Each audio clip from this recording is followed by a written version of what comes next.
Last night, the bullpen struggles reared their ugly head as the A's dropped its second straight game to the Tampa Bay Rays in the late innings. Today, the Athletics will try and avoid the sweep behind one of the future pieces of the green and gold. Kendall Graveman takes the hill. The A's take on the Rays in the final game of the series and the final game of the homestand. A's-Rays next.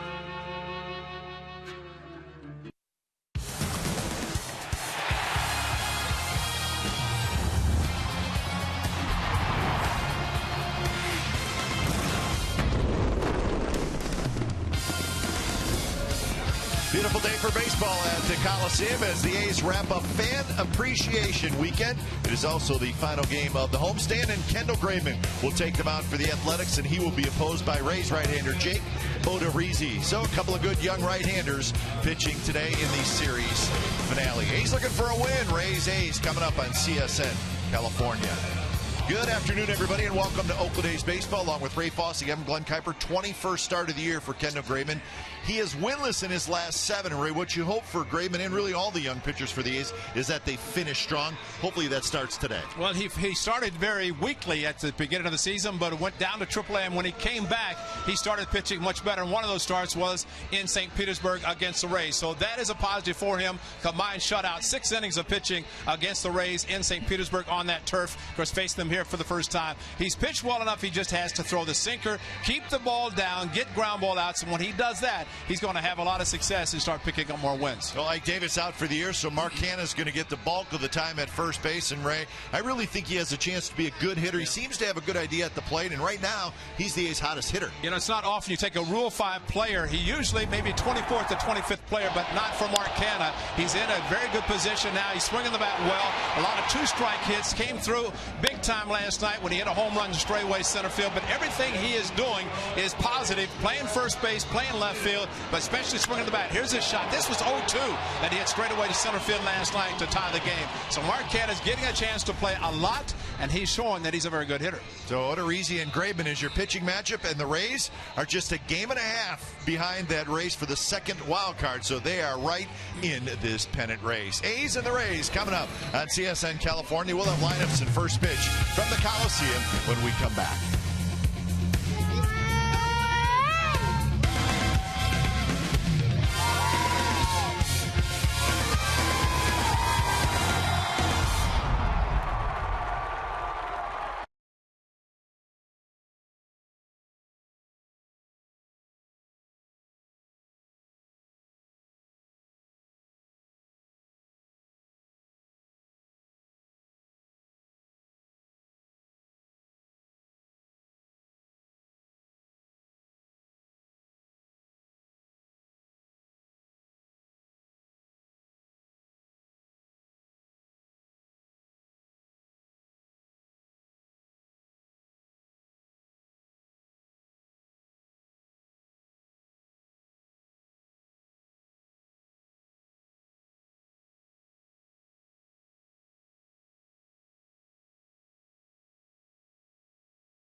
brought to you by Jack in the Box. Get the new steak and egg breakfast burrito at Jack in the Box. It's not your basic breakfast burrito. By Toyota, the full-line automaker with the longest-lasting vehicles in America. Toyota, let's go places. And by Black Bear Diner. Feed your inner bear.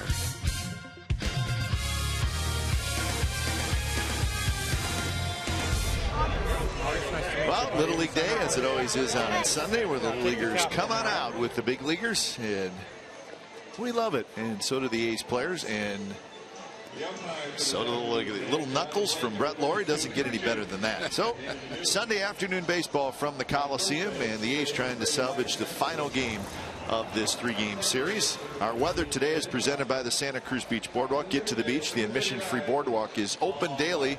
73 degrees, not a whole lot of humidity, and a very nice breeze. So a good day for baseball here in the East Bay. Don't you think that young man who just met Brett Laurie, his life has changed forever? No question. He said, I met Brett Laurie. Here's the lineup for the Rays for today. Sizemore, Nava, Longoria, Jaso, Forsythe, Cabrera, Loney, Geyer, and Rivera. John Jaso's playing left field today. How about that? Been playing some left, no catching, no DHing in left field. But Kendall Graveman is going to try to go through this lineup again, as he did in St. Petersburg when he went 6 innings of shutout baseball. He's got the high stirrup socks today, so he's trying to change his look, trying to get on the winning track. And I guess if you've lost a few decisions in succession, you'll change anything and everything. But for him, get the sinker down, and all good things should happen. Defensive lead for the A's. Good outfield of Fulton left, Burns in center, Reddick in right. Then Valencia back in there. That's a good sign. Sogard's going to play short today. Laurie at second, Canna at first, and Vogt is back behind the plate. So Graveman has finished up the warm-up tosses, and we're set for baseball. They're waiting for the anthem singers. There's about 3,000 of them just now leaving the field to head up in the stands. And as soon as they're all off the warning track, they will be ready to go. Dan DeMuth is saying, I'm waiting. But they are just getting off. That was a large group singing the anthem. A very, very nice rendition. So Grady Sizemore steps in. First pitch of the ball game is a sinker low. So a couple of tough losses in this series for the Athletics. Tight ball games that certainly feel like the A's easily could have won, especially last night. But 2-1 on Friday night, 5-4 last night. Well, we're going to look back at this year and think about all the one-run losses, and in the future when those are wins, it's going to be positive for a ball club that is young, a much different club than this time last year, and hopefully the learning experience is going to be great for them. A little bit low, and now 3-1 to Sizemore. The record in one-run games, 14-29, and that is tough to swallow, worst in the majors. Sizemore hits one in the air to left, fold back a little bit, now comes in, and he's got it, one away. The umpires, it's Dana DeMuth, the crew chief, and he will be calling balls and strike. Estabrook at first, Hickok's at second, and Nauert is at third. Dana just telling Stephen Vogt that was a fair ball last night. It just barely went over the bag. Was, no question. I called it fair, so it had to be fair. So here's Daniel Nava, who's getting a start in right field today. First pitch, right in there for a strike to Nava. Notice in the first 6 pitches, they've all been fastballs. And 5 consecutive thrown to Sizemore. Last one elevated as the one to Nava was, but still had some movement. A liner, and Canna reaches up and grabs it.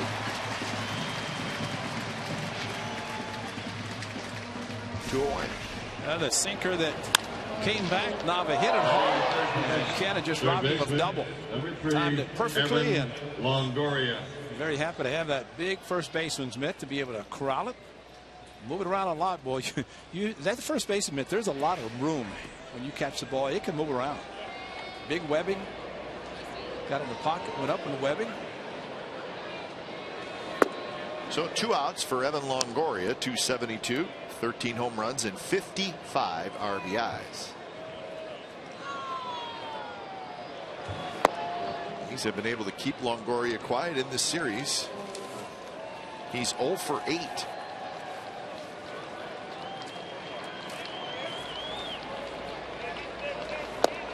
A little bit outside, 3-0. The interesting thing with Longoria against the A's, he's been good against the A's in Florida, but he has not hit well here at the Coliseum in his career. A 180 lifetime hitter here in Oakland. Well, there have been a few players in their careers throughout the time the A's have played at the Coliseum where those numbers have been the same. Batter's eye has been the problem, not anymore though. Sogard throws out Longoria, and a nice 3-up, 3-down inning for Kendall Graveman. Bottom of the first coming up.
And here's the lineup for the A's today. Burns, Canna, Reddick, Valencia, Vogt, Morey, Butler, Sogard, and Fold.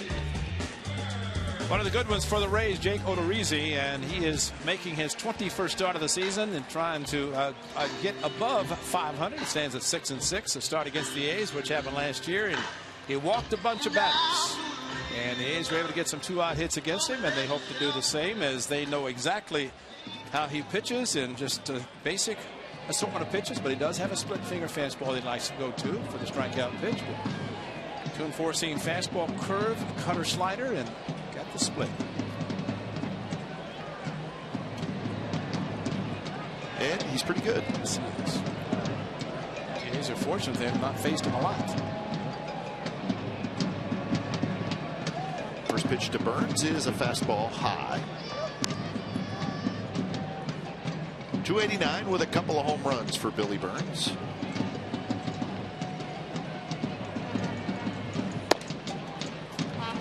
Burns in this series is 0 for 9. So he's had a quiet series.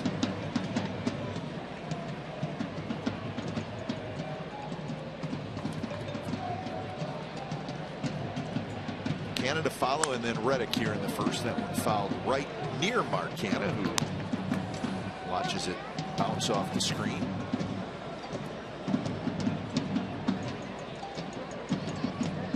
He's just 5 total runs in this series.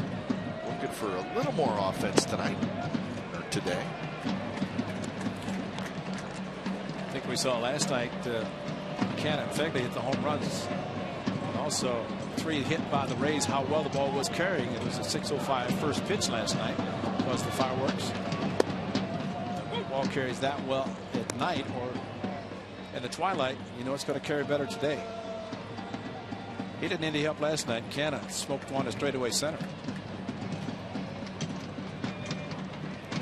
3-2 to Burns is sliced foul right past Mike Gallego. Oh, Scotty, man, he's all over the place again. Yeah, he was getting interviewed today. Like that. Popped up off the mound, so he left his feet a little bit. Oh, it's Exmo. Oh, Scotty's going to be happy to see himself in Exmo. That's pretty good form. Hit hard, but right to Cabrera, who flips it across the diamond. Nothing compared to last night, though, for Scotty. Well, thanks to our crew and the great highlight replays, he was all over baseball. And on the A's vision here, got a standing ovation. Fist pump, Josh Reddick. The bald Billy Bonner, see his haircut? He's shaved. Yeah, John Hickey. Got a couple quotes from the main man. Scotty didn't know he wasn't writing anything. No, John. You think Scotty was saying, you know what, I'm just taking it really one game at a time, and I'm doing whatever I need to do to help the team win, to help. Taking it a day at a time. He's probably going to ask for no double ear flap. You know, get away from that. Canna skies one right center. And Nava grabs it, and that's the second out. Let's take a quick look at that Rays defense. Jaso, Geyer, and Nava in the outfield. So really a whole new outfield for the Rays. And Longoria, Cabrera, Forsythe, and Loney. Pretty good infield with Rene Rivera doing the catching this afternoon. Kevin Cash had the same lineup in back-to-back games Friday night, Saturday night, and day game after night game. Chance to maybe give some guys a day off, or at least start the day off. In his first year managing, and has his club over 500 in the wild card chase. First pitch to Reddick is belted to center. Hit pretty well. Geyer's back near the warning track. He's got it.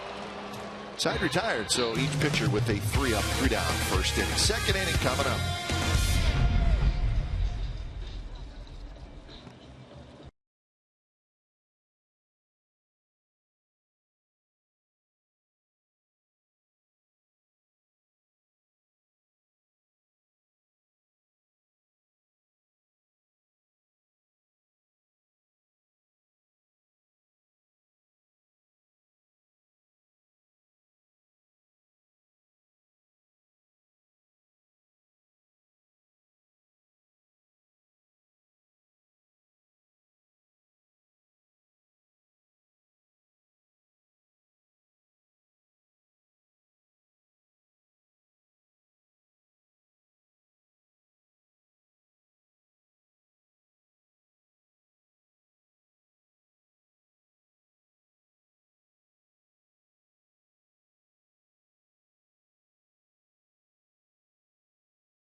App for live baseball. At bat is up to the moment, at any moment, with in-game highlights, live bookends, replay reviews, radio broadcast, statcast, and more. Get MLB.com at bat for your smartphone or your tablet. Icy kind of day. Just do what your big brother does. It's usually what happens, isn't it? That's exactly right. Did you follow your brothers that way? Yeah. A little bit of an age difference in our house, though. Bigger than that age difference. But you know, that's a good story, and very wise of you to do that. Yeah, well, I guess, yeah. I mean, so. But that's good though, that you just hey, big brothers, I'm just going to be like you. You know, that had to really, whether they like it or not, had to make Jeff and Wayne, feel excited to know that little brother was trying to emulate them. Yeah, it's how Catfish became a great pitcher. Sure. You know? That looks pretty good right now. It is a nice, comfortable day. It was cool last night at the ballpark. He actually was asking, he said, if I finish this one, can I get another one? That's right. Because they're pretty good. Jaso strikes out. Now, Stephen Vogt caught a lot of fastballs, and then all of a sudden, here comes this. And fooled John Jaso. Good breaking ball, but it took him a whole bunch of pitches before he broke it out. And Stephen Vogt staying with the sinker, establishing the good sinking fastball. Ball must have been fouled as Dana DeMuth looked into the catcher's mitt of Stephen Vogt. Exmo brought to you by Cache Creek Casino Resort. First pitch, sinker, a strike to Logan Forsythe.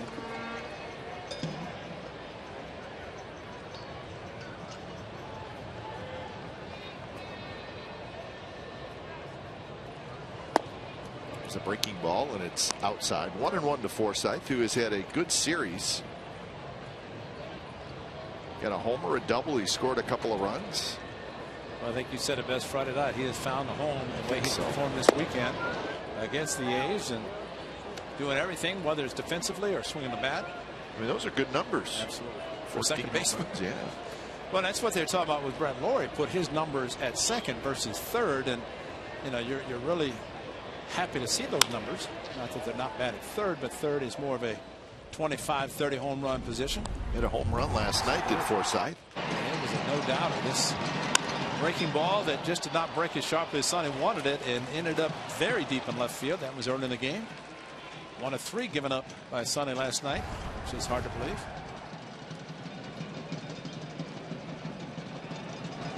So 2-2 the count with Cabrera waiting in the on-deck circle. It's hit foul right side.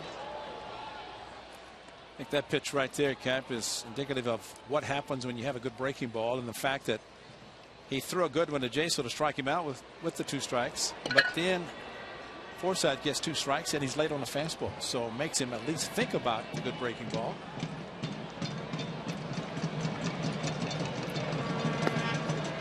So now full count.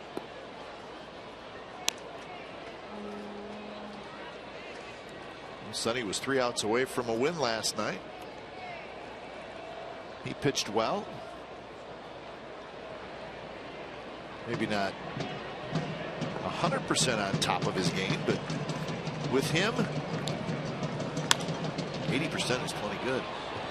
Well, and I still believe that, and hard to believe, that if you have 17 ground ball outs in a game, you give up 3 home runs.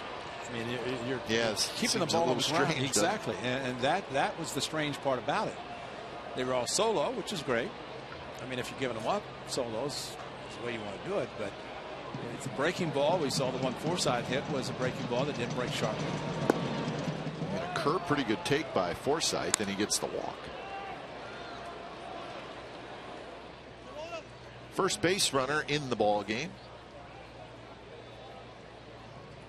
Batting in the 6th position, shortstop, number 13, Asdrubal Cabrera. So Cabrera steps in, another guy who has had a good series. Big hits, none bigger than, of course, the 2-run double in the 9th inning in last night's game. But he also homered last night, so he was the villain last night.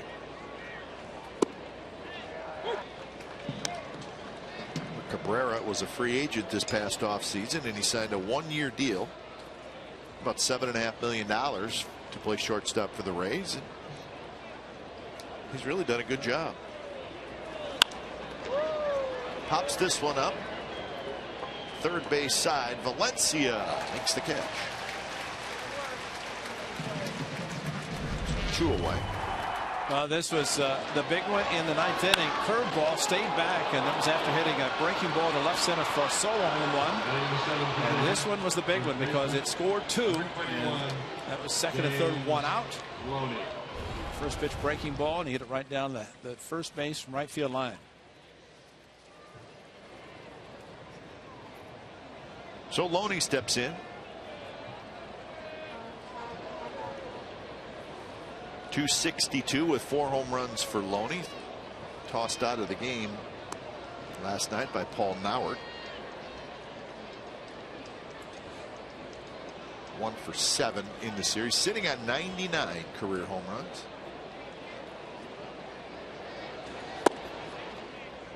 I think you should probably get that at home at St. Petersburg. Yep. Yeah, they've been on a long road trip. They're heading home. Yeah. So save it for down there so you get the standing on, put the big mention up on the scoreboard. Sure. What you're saying is you don't want them to hit one here. I never disagree with you. Yeah, the Rays will head home. They'll be off tomorrow, and then they will play 3 against the Twins and 3 against the Royals at home. So that is what's coming up for Tampa Bay. They're in the mix. They're 62 and 61. And coming into today, they're a game and a half behind the second wild card team, which is the Rangers. Now the Rangers just won their game 4-2 over Detroit. Jays the #1 wild card, Rangers the #2. Tampa Bay has something to play for as the season stretches on.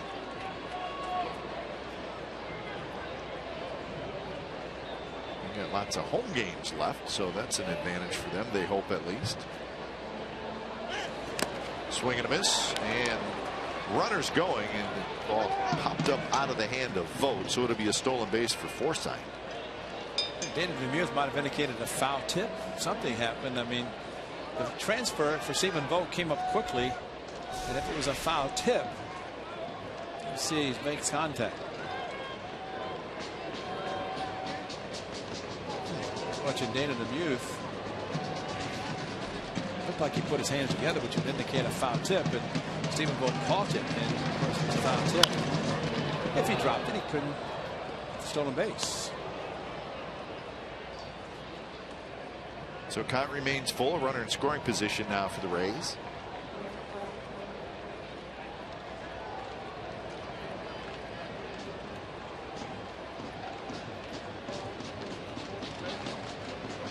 Brandon Geyer is the on deck hitter. Loney slices one, and it's foul as Sam Fuld hustles after it, cannot quite get it. That's right. Buddies for life there. Scotty, just nice try, but well, Sam Fuld is playing Loney in a good position. Burns straight up in center field, but Loney waits a long time, as we have noted in this series, and see how the outfield is shading him straight in center, straight and right, and playing him like a right-handed pull hitter, or somebody's going to hit the ball to left field. See one of those stay in play. Valencia cannot quite get it. He bangs hard into the tarp. It's not good. And he's already got a little bit of a sore knee, hamstring, and he hit that pretty hard. Yeah, and it is hard. He's going for watch the knees and the tarp as he came up right there, banged his left knee into the tarp. I think it was his left hand hamstring, but he grabbed his right knee when he came back. So I guess the right knee also got it. Really, I mean, he both knees hit pretty good, but the left one was curled up just a little bit, so that cannot feel all that great.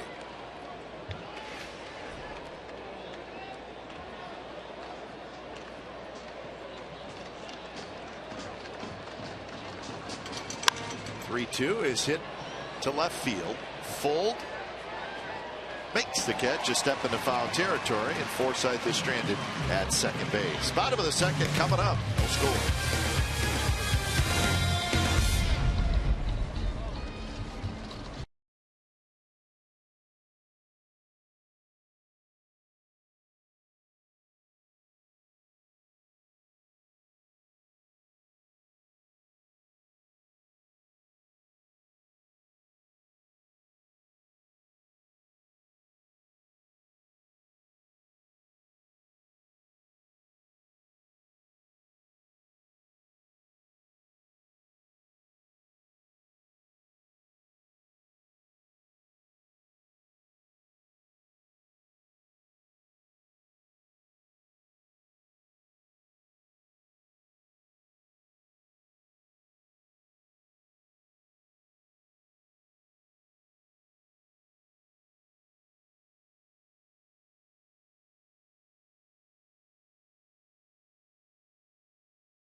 wine country for the Verizon IndyCar Series season finale, August 28th through the 30th. Visit racesonoma.com. It's a nice look at the Fox Theater in downtown Oakland as we are headed to the bottom of the second inning. Rays and the A's, no score.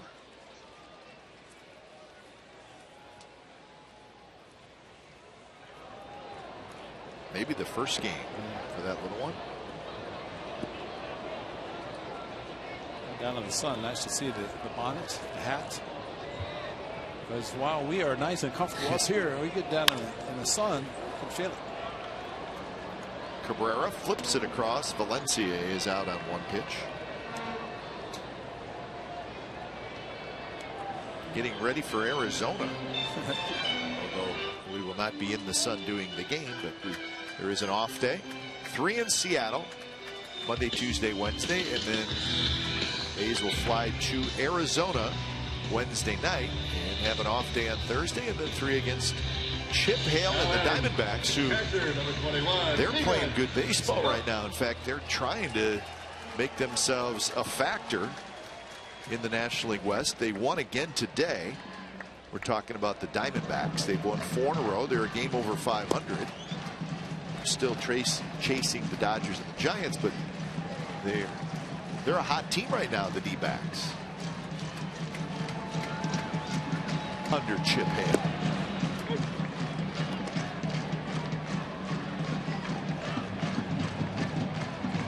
1-1 the count to Stephen Vogt. Vogt 257 with 16 home runs. He's got 63 RBIs. And he's 1 for 6 in this series. It's the DH last night. Good pitch there by Jake Odorizzi. Struck out 3 times last night. Being very quick to tell you he'd rather catch. And if he does strike out, but he can do the job behind the plate and contribute that way. DHing, that's all you do is hit. A little bit off the plate, so full count. Laurie to follow.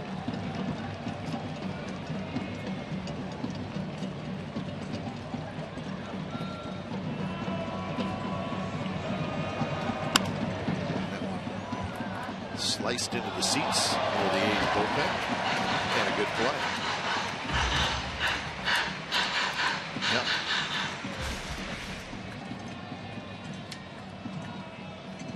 That is a nice play. More action. Foul ball territory. Breakdown for Odorizzi. Likes the splitter 33% of the time. It's a lot when you're looking at the fastball, that percentage. There it is again. And right to Cabrera, who has it. 2 away. Well, Odorizzi is just 25 years old, and he's been involved in 2 huge trades. He was originally with the Milwaukee Brewers, but he was traded from the Brewers in the Zach Greinke deal. And then part of the James Shields trade when he went from Kansas City to Tampa Bay.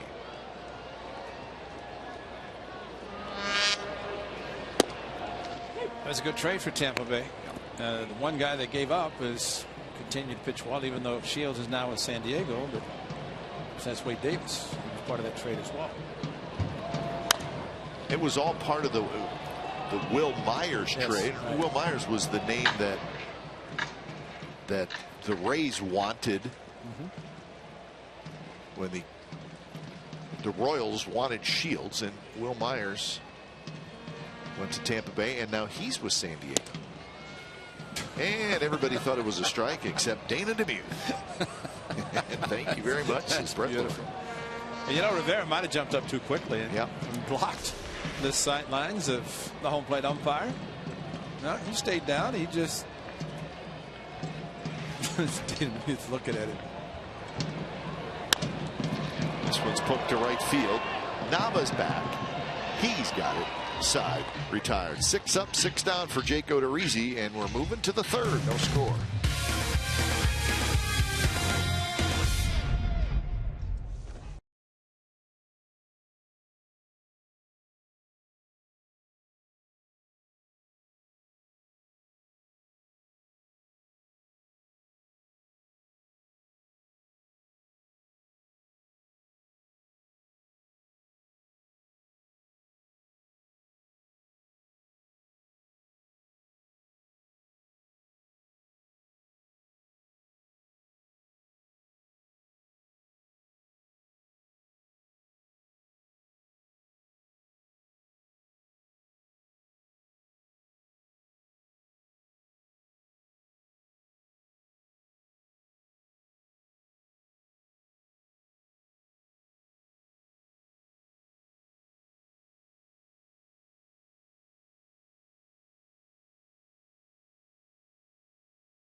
Take on the Seattle Mariners. Oktoberfest style beers will be available throughout the ballpark, and fans can enjoy German-themed entertainment and food. You can hear it right now. Just that music is just so. For tickets, visit athletics.com/Oktoberfest. That's a Wisconsin time. Yes, it is. Yeah. They still have Oktoberfest there? Somewhere. But you're not going to be there. I'm not going to be there, no. I didn't think so. I will be spending October in Northern California. Brandon Geyer leading it off. Geyer came in as a defensive replacement last night. So our first time seeing him with a bat in his hand. Rene Rivera to follow, and then Sizemore. Sogard has it, and a quick throw to first, and a close play at first. Okay, so we know Geyer can run. Yes, he definitely can run. And Sogard knew he had to get rid of it quickly, stayed back, make sure he got the good hop right there. But as soon as he got it, he threw it quickly. Nice stretch by Mark Canha. That time it was a real stretch. The high socks by Sogard. He's changed it up a little bit. Goes with the stripes. Get ready for the backpack giveaway. And then this is more of the Jesse Chavez look. Catcher Rene Rivera, his first action in the series. So 0-1 to Rivera, hitting 189. He's got 5 home runs. Playing in his 91st game. He drives this one toward Reddick, who spins around. He's going to get there. Right around the belt buckle, he makes the catch. Well, you talk about a great read. That was a great play. Watch Reddick, if you can see him in this, where he knew it was going to be over his head. He turned correctly, and got back, put the glove down, made the play. Well, that's textbook there. Can play shallow, but proving that he can go back on a ball, handle it perfectly near the warning track, but the ball hit very well by Rivera to the opposite field. So here is Sizemore back to the top of the order. Sizemore hit a fly ball to left field in the first inning.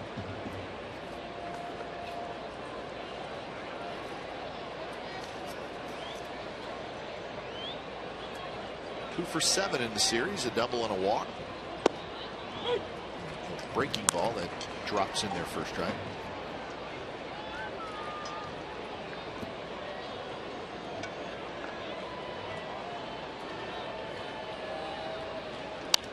Kendall Graveman trying to get a win for the first time since the 4th of July.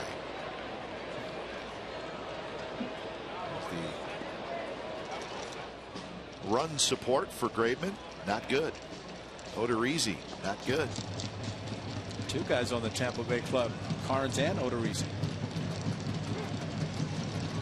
Graveman has gone 7 starts since his last win.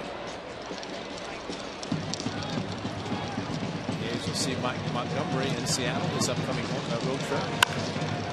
That's a base hit to right field. So Sizemore gets the first hit for the Rays, first hit for either team, and it's a 2-out single. It's opposite for Grady Sizemore. Now The 3-1 fastball hit to left 7, field, gets a 1-2 curveball that stayed up and finds the hole between first and second.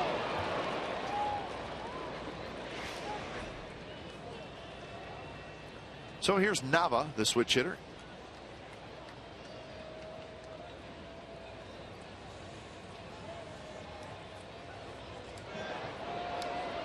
Nava hit a line drive to Canna in the first inning.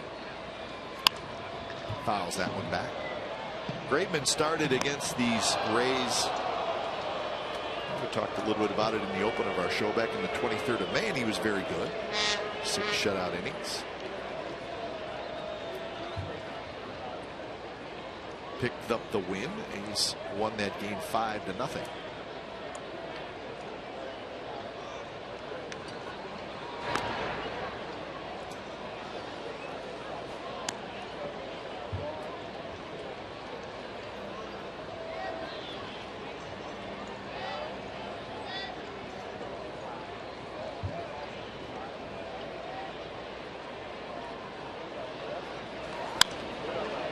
Time when Grady Sizemore would take off right here. Right.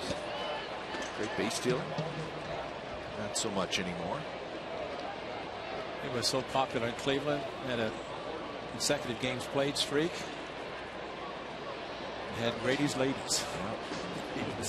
He was very popular. Very good player. Just too many injuries that happen, and buys a lot of players when they get hurt, especially lower part, lower strip, his legs. Somebody utilizes his speed, as Grady did, play in the outfield as well as base running. He was one of the better all-around players in all of baseball for a stretch of maybe 3 or 4 years. He's got him.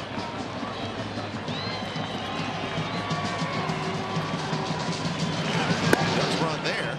Pitches a ball, throw to second base. Is not in time as the ball pops out of the glove of Sogard. You can see Ed Hickox was ready to put up the right arm. He's going to call him out, but realized the ball was rolling around. I think you could see Hickox high throw, bringing it down with Sogard, and see the right arm of Ed Hickox, and then went to safe side. Slide, and maybe just the feet first slide, kicked the ball out of the glove. What a difference it makes. I think he's safe anyway. Yeah, I think he would have been safe. Yeah, it's surprising to see Ed Hickox was ready to ring him up.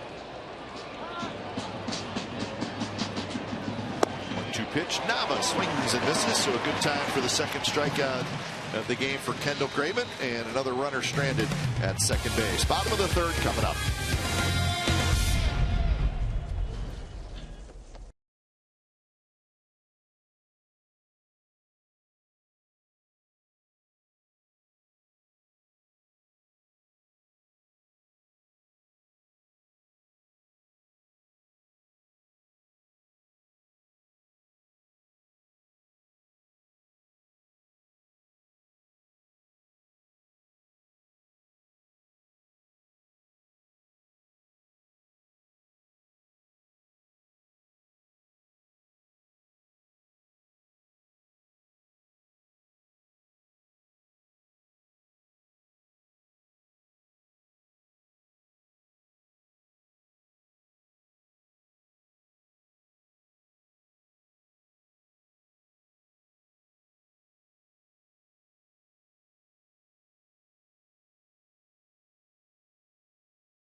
to you by the new movie No Escape. It's in theaters everywhere starting August 26th. Paramount Theater. So, show you the Fox Theater, show you the Paramount Theater, read a movie promo. We like to bring it all together. That's right. Sure, they had the premiere of Moneyball downtown. I believe we did. We were there. It was fun. Just hanging out with the movie stars. 1-0 to Billy Butler. Jake Odorizzi has retired the first 6.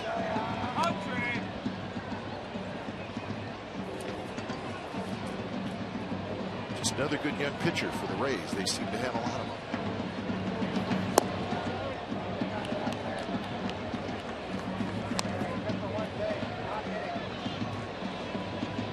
Rays lost Alex Cobb to Tommy John surgery, so he's out for the year. Matt Moore, very good left-hander who also had Tommy John surgery. But he came back this year and just did not pitch very well. Now he's in the minor leagues just trying to get it back. Matt Moore, he's very good. So the Rays will hope that going into 2016 they'll have those two guys back. And fastball 92 miles an hour, and that's strikeout number 1. Well, we talked about changing the eyesight, and Odorizzi did it perfectly there. He went upstairs, a pitch out of the strike zone to Billy Butler, and kept it up in the zone, and they swung through it. Swung a slider down and away, and came back with a fastball up. Really, the last 2 pitches that were strikes were both out of the strike zone. So here's Sogard. Sogard goes after the first pitch, got a fastball, and it's 0-1.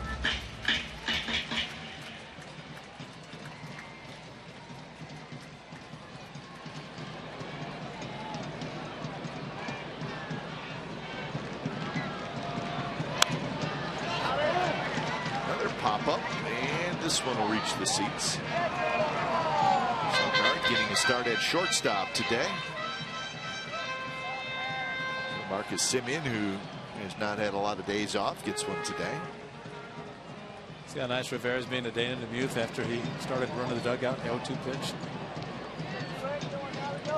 Good buddies now. Sure.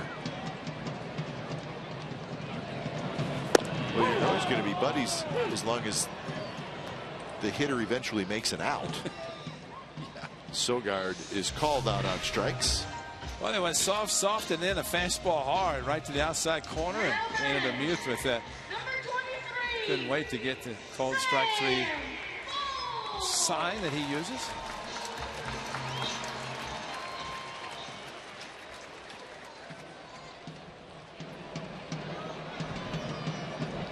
Sam Fuld, 9th place hitter. Takes a fastball up and away. If Sam Fuld has any of those capes left, when they had the Sam Fuld cape Super Sam giveaway, Super Sam played for the Rays.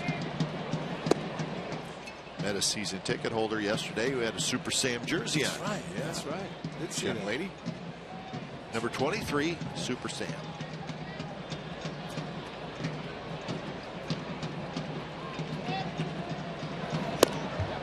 Fastball there, right in there, first strike. So 1-2. A couple of home runs for Fuld, 18 RBIs.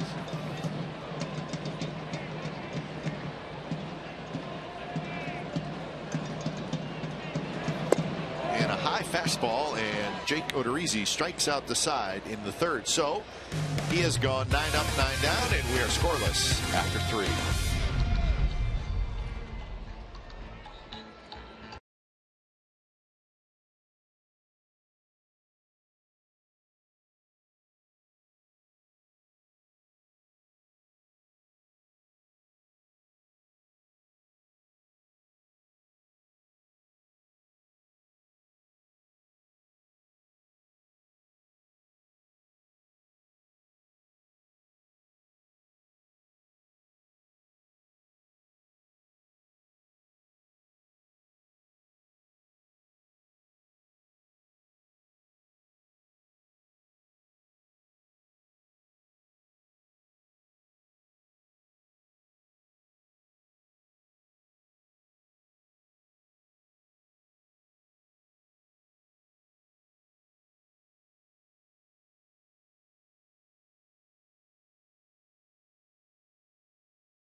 Sonny Gray and Eric Sogard with their very own striped socks backpack presented by Chevron Techron Advantage credit card on Monday, September the 7th. 15,000 fans received this stylish backpack modeled after the preferred footwear of Sonny and Sogard. That's Sonny and Sogard. Get your Labor Day tickets now at athletics.com/tickets or by calling 877-493-BALL. Not the socks of Sogard today. Socks of Josh Reddick today. Because several different looks today. Josh Reddick has those Sogard and Sonny socks that will be featured on the great backpack giveaway on Labor Day. Longoria, Jaso, and Forsythe here in the top of the 4th inning. No score, just one hit in the game. That was a 2-out single by Grady Sizemore. There's a shot right into the glove of Sogard, and Longoria remains hitless here in this series as he lines out to short. The old position perfectly, and Eric Sogard playing shortstop was exactly that spot. No shift for Longoria, which that was good because that might have been a double.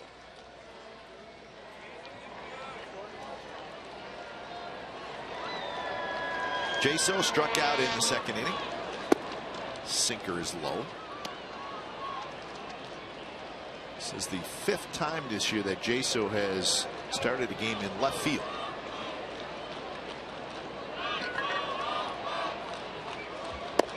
And now it's 2-0.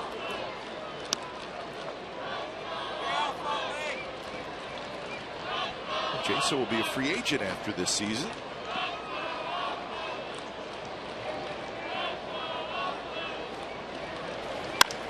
And he rips this one toward Burns, who got a good jump.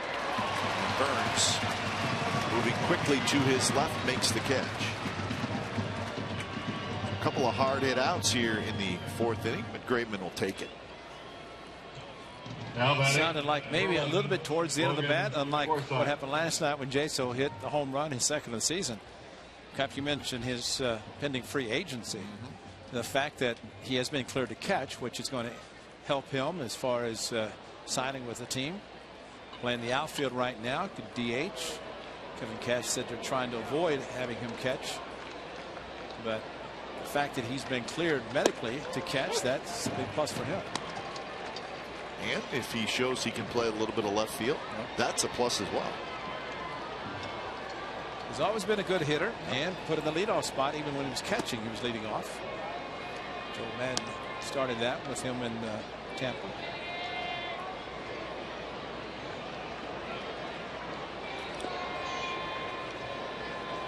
Forsythe walked and stole the base in the 2nd inning, but was stranded at 2nd.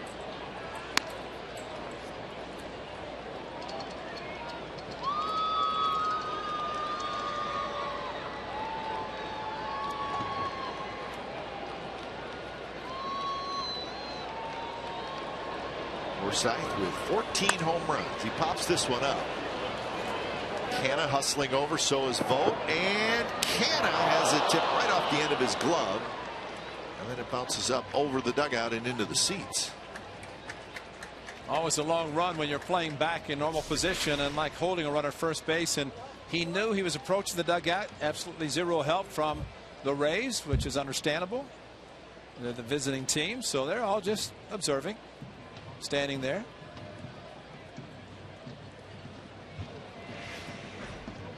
Guess he could have gone in the slide, but more than anything, it's a long run. It is a long run. 2-2 delivery.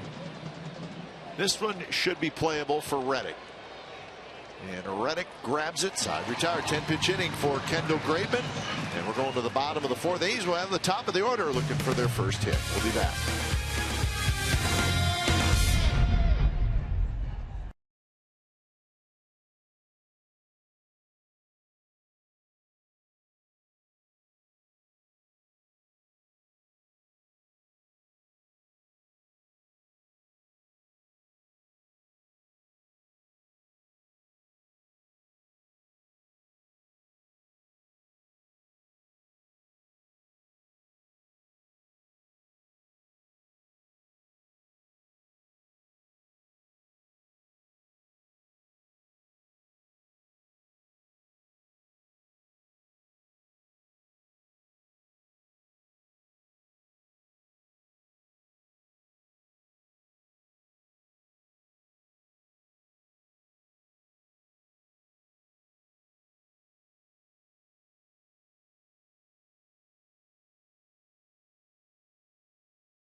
Evergood Sausage Company get grilling.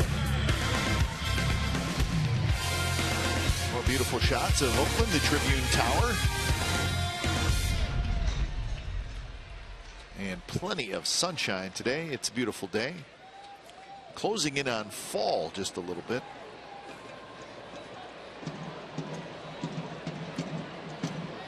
So Jake Odorizzi has retired the first 9 with 3 strikeouts. All strikeouts came in the 3rd inning. First pitch to Burns, a curveball. Burns thought about bunting it, but pulled the bat back.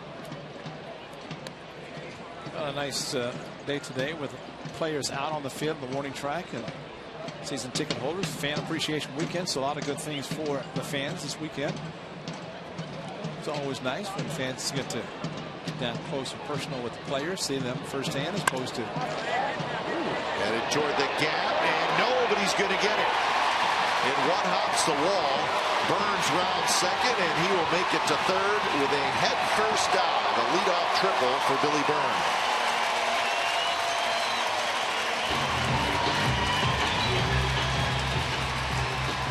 Boy, it's fun to watch him run.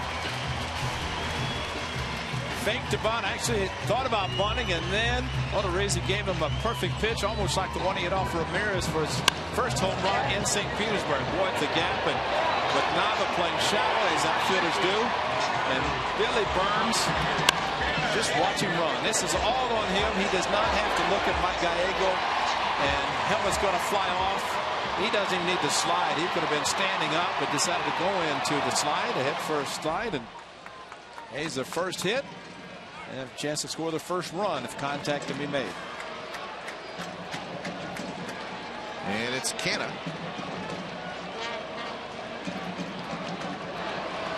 Canna takes outside. Canna hit a fly ball in the right field. He's got the speed, and that's something that he will always have. And he cuts the bases nice and crisply too. I mean, it's not taking the big roundabout way to hit the bags, and of course with his speed gets to third easy. This is outside again, and now it's 2-0. Reddick to follow.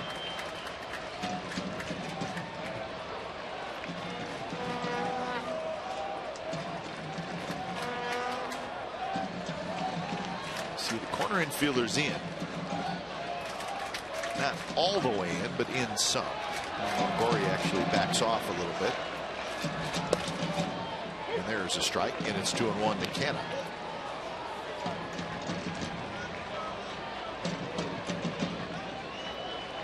Landing spots for the home runs by Mark Canna.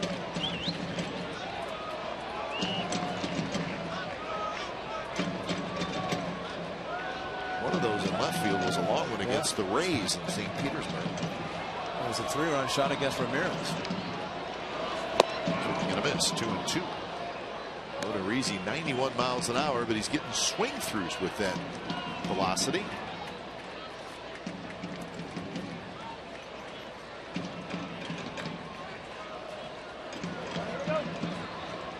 Now Burns talking to Mike Gallego after he got to third base and kind of what they're going to do. He might have been saying go through if it's to third, pitcher or first. It goes to the other infielders up the middle, take off. There's a shot under the glove of Loney, and that's going to get a run home. There's Burns trots in to score, and the A's take a 1-0 lead. A very hard hit ball, and Loney, who's very good down there, it just shot right past him. There's the high fastball that he's got a couple of strikeouts, but Mark Canna is able to go after this, and it was past Loney before it really could get down to the ground. That's how hard it was hit. And so much for the hot corner being at third base only. First baseman Loney with the opposite field hitting by Mark Canna, and he crushed it. I hope it's a base hit. And they're still waiting, but that was smoke. Oh.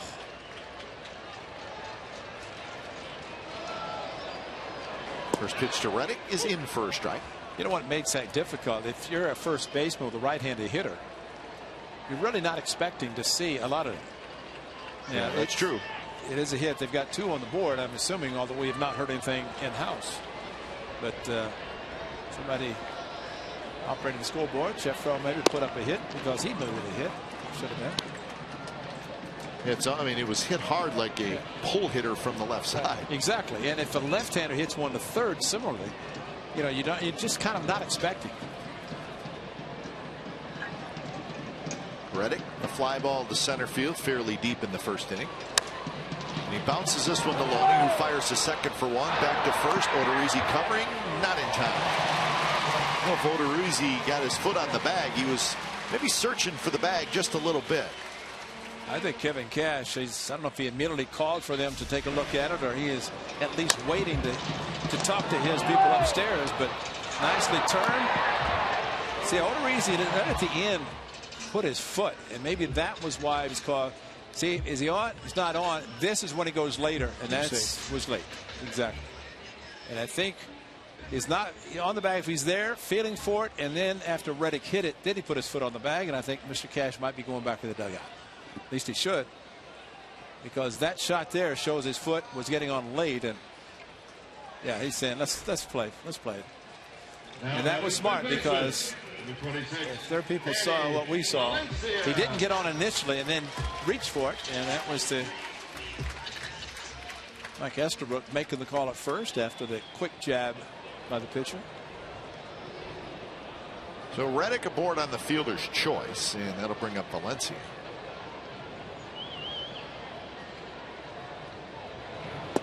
Valencia takes a bit inside.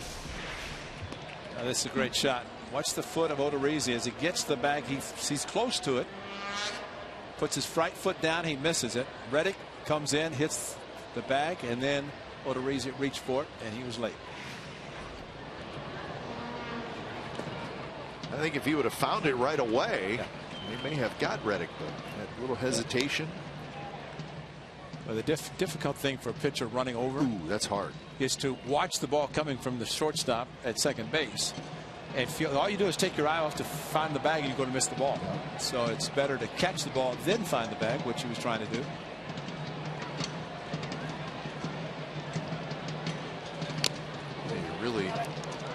You're trying to look at two different things, and you're running hard. Yeah. And you also know that at some point you're going to have to slow down and stop. Right. And you run too hard, you might roll your ankle on those very hard bases. And good hustle by Reddick, and he just barely beat it out. But he does keep the inning going.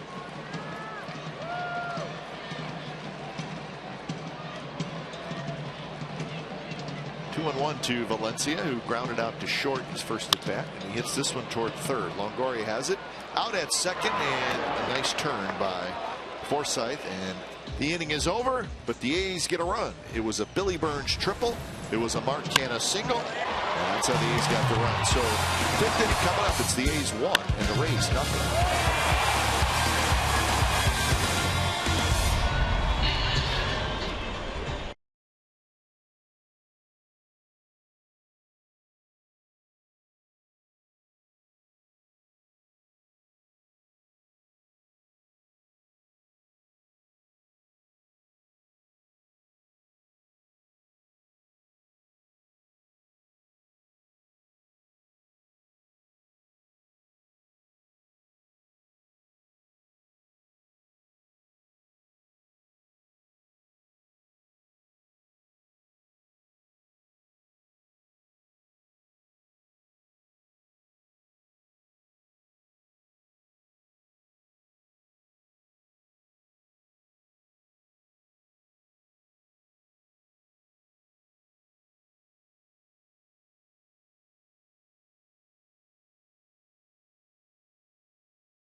16 priority seating and choose your exact seating location for next season. The A's offer a variety of full and partial season plans that qualify for great benefits, including half-price parking, flexible ticket exchange program, and much, much more. For more information, call 510-638-GO-A's or visit athletics.com/2016. Should be a good time to turn everything around for next season, and be a part of that as a season ticket holder, and a lot of special things. I like the exchange program. You know, fans get those tickets and decide they want to exchange them for future games, and talk to the ticket office and they'll make it happen. 1-0 the A's lead, so Kendall Graveman with a run to work with, facing Cabrera, Loney, and Geyer. There you are.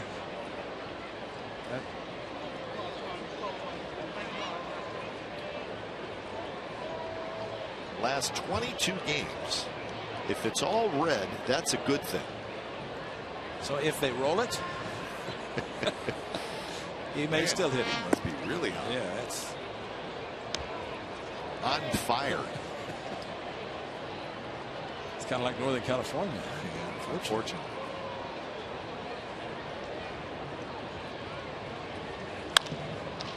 Fair ball.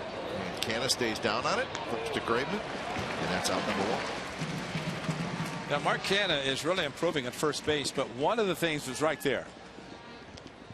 He's got to, I think, sometimes figure out how close he is to the bag, whether he flips it to the pitcher who's covering or goes to the bag. Now, this one, I think, indicating he got a bad hop, and maybe that slowed him down, got it back on his feet, which it did, and started, and then there's Kendall Graveman.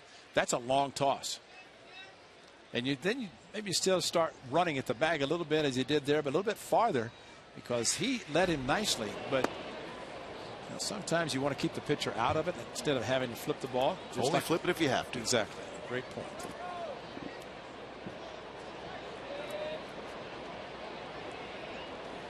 But that goes back to what we were just talking about. It's not an easy play for a pitcher. Running, watching the ball, watching the bag. And in that play that we just saw with Canna and Graveman, ideally you want to get the ball as quickly as you can to the pitcher so he can catch it and then find the bag, instead of trying to do both at the same time. Rory takes care of Loney. 6 in a row retired by Graveman after the Sizemore 2-out single in the 3rd. That's the only hit for the Rays so far. Now batting. So Graveman sharp. Brandon And this Geyer. is 21st start of the year, looking for his 7th win.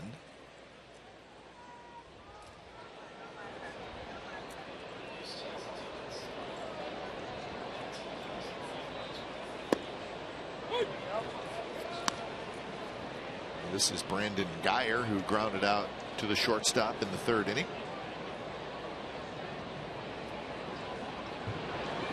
Geyer, backup outfielder. Gets a fair amount of playing time.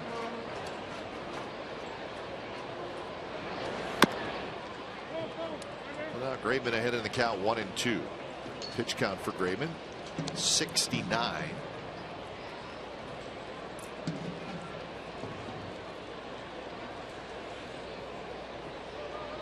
A couple of strikeouts. He's walked 1.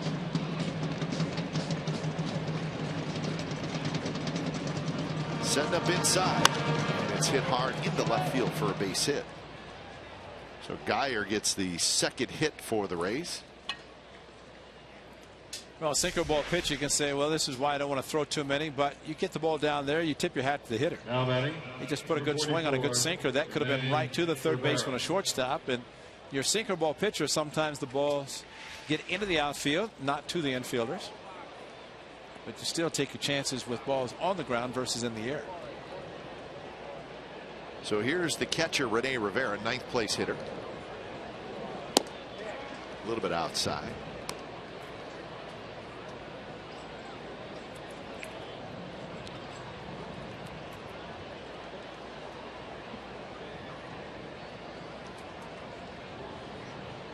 Rivera hit a fly ball to right field. It was in the 3rd inning. A wild game going on in Anaheim, Ray. It's the Jays 8, the Angels 5 in the 4th inning. And the Jays, I looked at, I think, had a 5-2 lead. Well, I think the Angels scored 5 in the first, and they had a 5-1 lead, and the Blue Jays have now come back, and now the Blue Jays lead 8-5. It was Dickey and Richards, the 2 starting pitchers, and to say they were not sharp would be an understatement. You remember the Blue Jays scored 24 runs in the first 2 games of that series, and they've already scored 8 today. So Josh Donaldson has already gotten to 100 runs batted in. To 100. Yeah, how about that? August the 22nd, reached the 100 RBI mark. Congratulations, JD. You've been trying to get to that mark. Remember, the Athletics never quite reached the mid-90s last year. Got close, huh? Yeah, got close. Hit 29 home runs. I think 94 batted in. So he's exceeded the 30 home run mark and now the 100 RBI mark. Well, I think he's now become the favorite for the MVP. Yeah. There's still a lot of baseball to be played. This one's popped up. Laurie backpedaling. Sees it, grabs it inside, retired. A 1-out hit or a 2-out hit and a runner left. So bottom of the 5th coming up. It'll be Vogt, Laurie, and Butler, and the A's have a 1-0 lead.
Station, Comcast Sportsnet Bay Area. We'll have all the highlights from this A's-Rays game.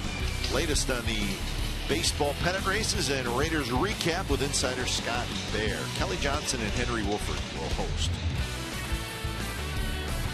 Raiders back home after their second preseason game, which was in Minnesota last night. Some nasty weather there. Game was delayed. A football game delayed by weather. That doesn't happen very often. In the month of August. Talk about that last night. That was shocking. Yeah. Where are they playing now? By the Minnesota? University of Minnesota, yeah, which is an outdoor stadium. Now, is the new stadium for football where the Metrodome was? Is that going to be indoors or outdoors? Can't remember because they built. I think it's indoor. Yeah. Well, it should be with the kind of weather they have in the Twin Cities in wintertime. They have an outdoor baseball stadium now, Target Field, which is beautiful.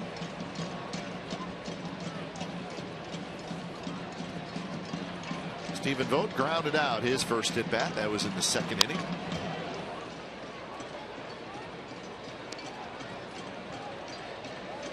So Vogt, Laurie, and Butler. A's got a run in the 4th. A leadoff triple by Burns and then a single by Marcana. A couple of the young guys coming through.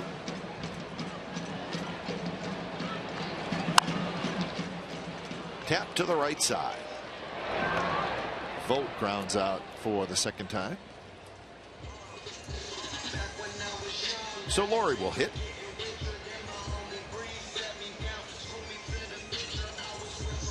Mariners leading the White Sox 4-1 in the 5th inning.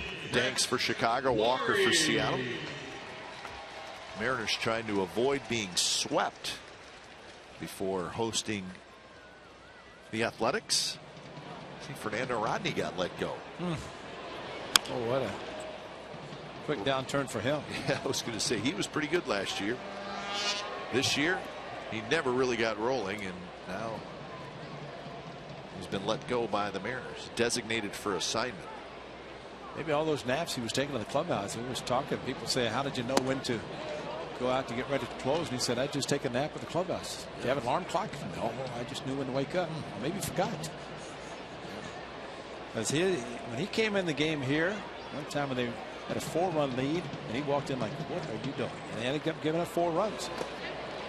The Mariners did win in extra innings, but the life of a closer.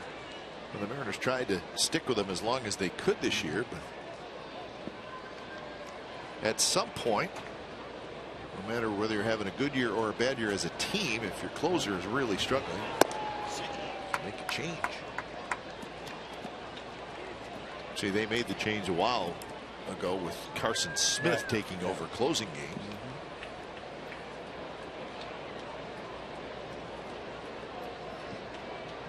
2-2 to Laurie.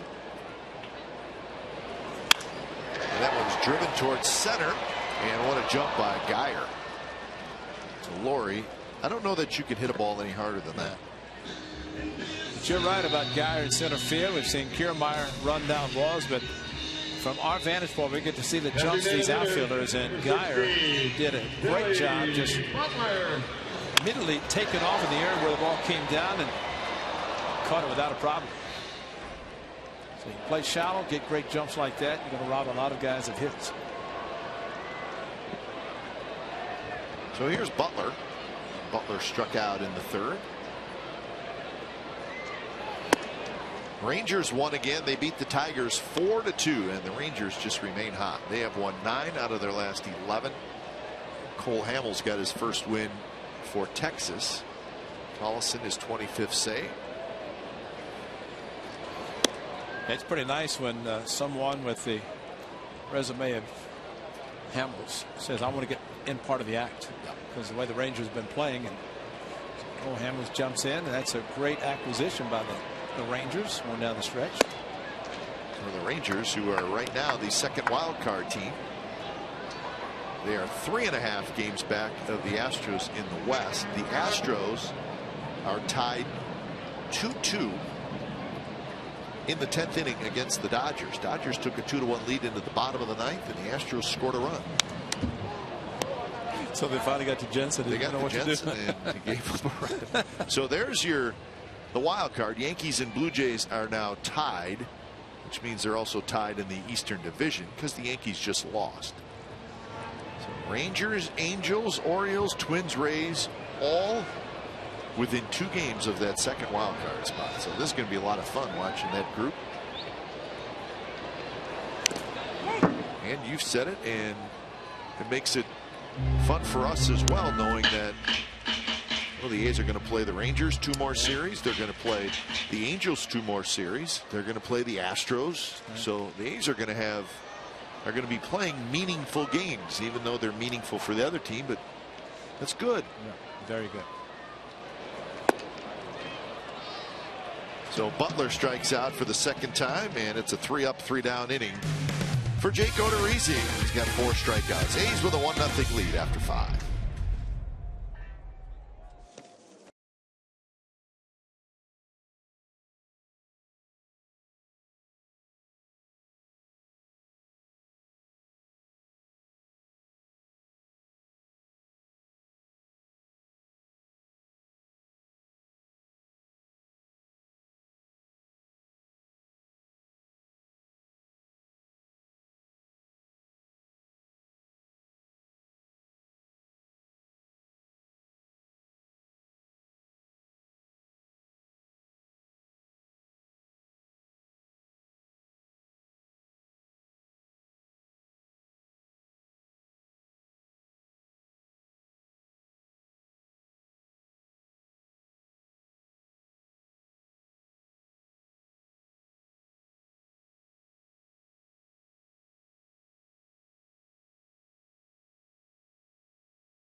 Back in the win column, and he has pitched well, very well so far. There was a breaking ball to John Jaso, his first strikeout, and he also got Daniel Nava. So pitching very well through 5 innings for Kendall Graveman.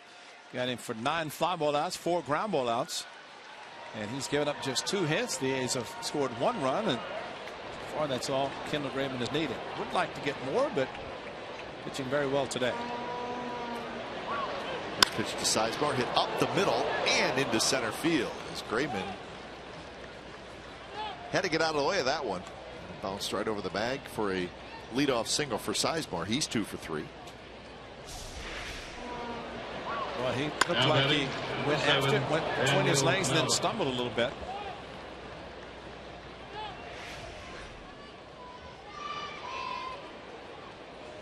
First 5 innings for Kendall Graveman, very good, but it's the innings to follow, like this one, and hopefully the 7th and 8th, depending on pitch count, which now is 75. But he does have the sinking fastball and not the sinker that can get a double play. And there is the sinker. Nava lays off, and it's low.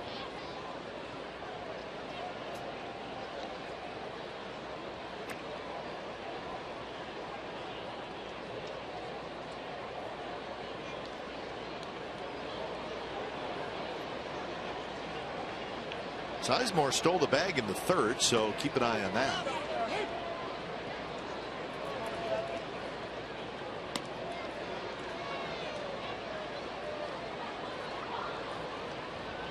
A little meeting between Vogt and Graveman as the count has gone to 2-0 on Nava.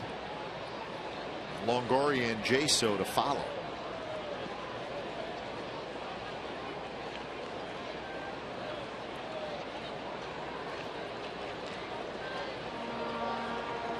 Graveman 77 pitches, and he's been good so far.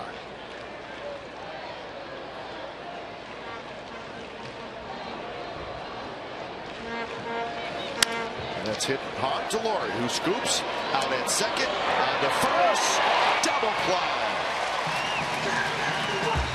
So Nava hits into the 4-6-3 double play, and there's that good single. Boy, that's what you want to see, and what you're great to have in your back pocket. And Lori, as he did last night, started double play, does it again this afternoon. Watch Eric Sogard cleared himself out of the way of the hard slide of Grady Sizemore, and that's Sogard playing a little different position because he's got the runner in front of him, unlike his second base when he's got his back to the runner, but able to clear, get out of the way in enough time to complete the double play with a little bit extra on his throw. First pitch to Longoria is a strike. A ground out and a line out for Longoria.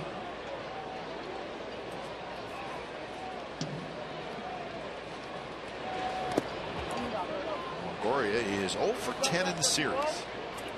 And coincidentally, Stephen Vogt went out to talk to Graveman right before that double play ground ball, and sometimes it's just nothing more than to walk out, say how you doing, and then walk back. But you just kind of break it up a little bit to let him continue to throw pitches out of the strike zone. Good spot right there in the outside corner.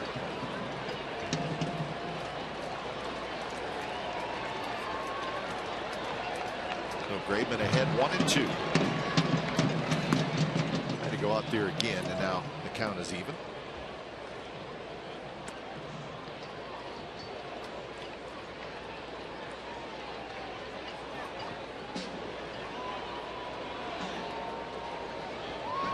Just 3 hits for the Rays, 2 for the A's. So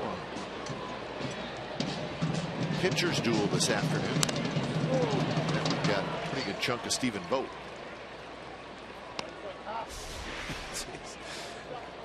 A big part of his body. Boom, boom, boom, right there. Right in the arm, right arm. Ow. Just give me a ball. Let me go. Don't ask me how I feel. Said he's going to feel great first day of spring training next year. He will. Yeah, that'd be great. And after that, it's all downhill. Good pitch, and Longoria strikes out. 3rd strikeout for Graveman. He gets a big double play ball, and we're going to the bottom of the 6th. Sogard, Fold, and Burns to hit. And Graveman and the A's leading 1-0.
For the Athletics, this is the only run, actually the only run of the game. That was after a triple by Billy Burns.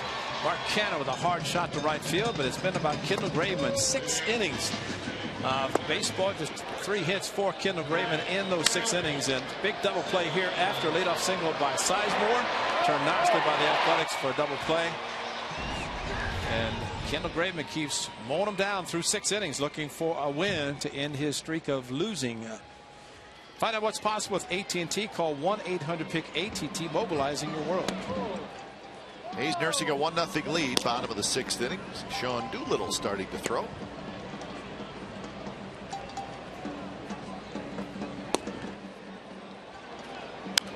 Sogard fouls it straight back.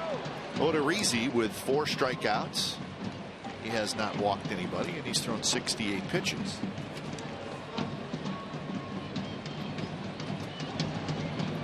Sogard struck out looking in the 3rd. This one's popped up.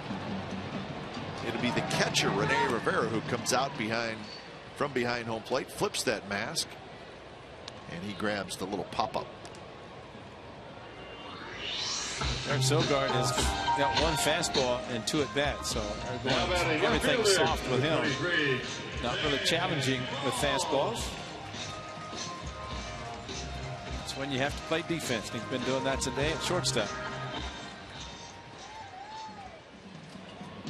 So Fold will hit. Sam Fold struck out in the 3rd. That was the inning that Odorizzi struck out the side. It's over in Houston. Jason Castro hit a walk-off home run, and the Astros win the game by a final score of 3-2 over the Dodgers.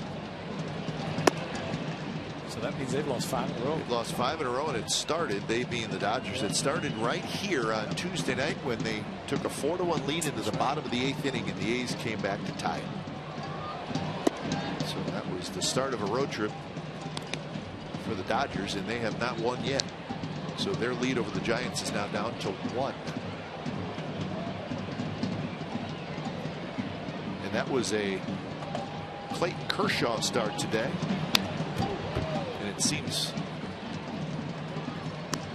kind of silly, but it's a big deal when the Dodgers lose a Kershaw game.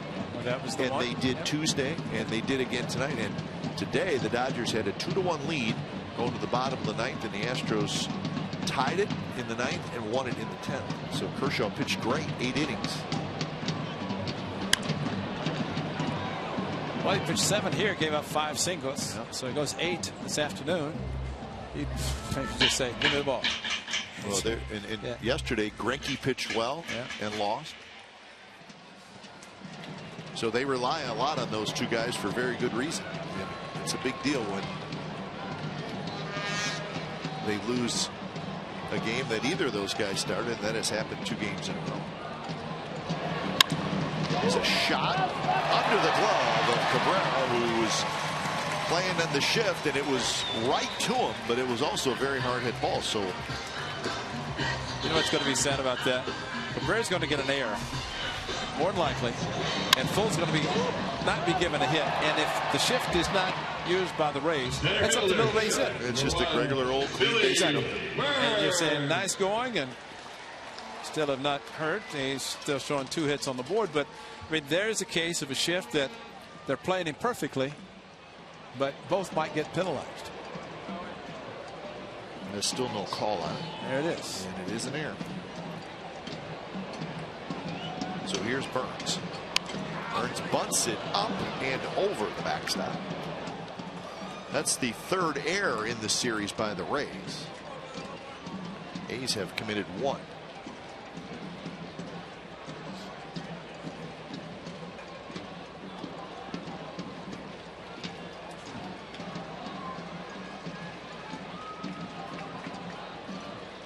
That game down in Anaheim, it's still the Blue Jays 8 and the Angels 5. It's now in the 6th inning.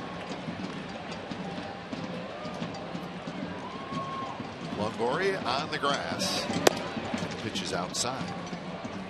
Evidently a 5-run first inning with R.A. Dickey. The knuckleball must not have been knuckling. It was not knuckling, no. And a knuckleball that doesn't knuckle is a pretty good pitch to hit. But they've come back. A 5-1 deficit to the Jays in the first inning. That's like they're down 1-0. They're not concerned about any kind of deficit. Indians beat the Yankees today 4-3 in New York. Another retired number today, Andy Pettitte. Jorge Posada yesterday and Pettitte today. Big weekend. Yeah. Listen, a little bit of the game, and they were talking about when Posada actually he was being in the booth with John Sterling, and said that Terry Francona during the whole retiring of the numbers and everything, he was in the dugout on the visiting side cheering, clapping. That's Terry Francona. Yes, indeed. Doesn't surprise us. All the ceremonies, and there's Tito probably on the top step cheering.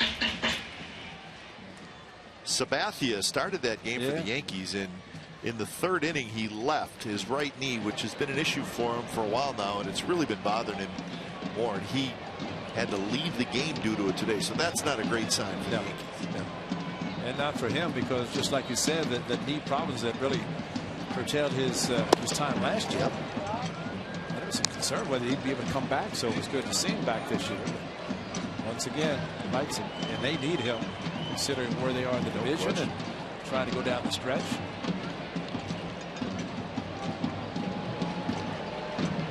Two and 2 to Burns.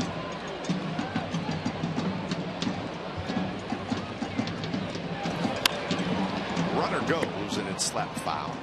So Fuld taken off.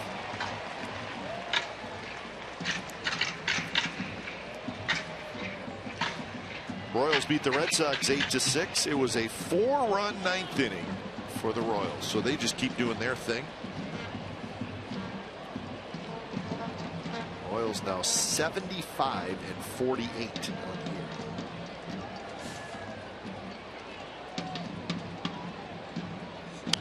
Burns again slaps it foul. So if you have a magic number, and it's what, August 23, that's a good thing. And their magic number, we're talking about the Royals, is 27. Still a magic number. I don't know if anybody else has one. Well, they got a 12.5 game lead coming into today. So I think they're going to make the postseason. And if that's the case, the way they're going, they will not have to worry about winning a play-in game for a wild card. And that's what they had to do last year. And this year it could be totally different. Good battle here between Odorizzi and Burns. And again, flipped foul. Burns hanging in there. And now the Royals, we're just sort of having fun with this, but there'll be that old baseball worry about not playing meaningful games for a long time. Well, they didn't since 1985 either. That's exactly and it worked for them last year. That's right. I never sure if that mattered or not. I don't think it really. I look at it probably a chance to give guys rest and pitchers to maybe not pitch as much. Tough play, and it falls, and everybody's safe. You can see that coming. Yep. And when J-So, maybe a little bit inexperienced in the outfield, came in, and when Cabrera started looking up saying, I need help, see him looking there? And J-So was there maybe just enough to distract Cabrera. That was a tough play for Cabrera, and it had to be a left fielder's ball all the way, and try to catch it over your shoulders. See, J-So, you don't see his lips moving, which means he's not calling for it until after, and really that's got to be his. So for Odorizzi, an error and that blue hit. So he's not really doing anything wrong.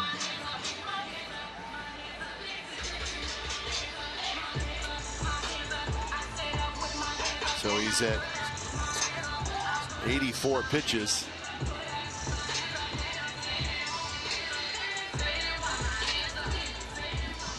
So nothing going on in the Rays bullpen. Now batting first baseman, number 20, Marcana. You know, kind of looking down at the A's bullpen and watching Sean Doolittle, he's standing. Yeah, I think he's ready. He must be coming into the 7th inning, and It's the fact that he is and has been up and throwing in this half inning and now standing, which would indicate that it's more than just getting some work.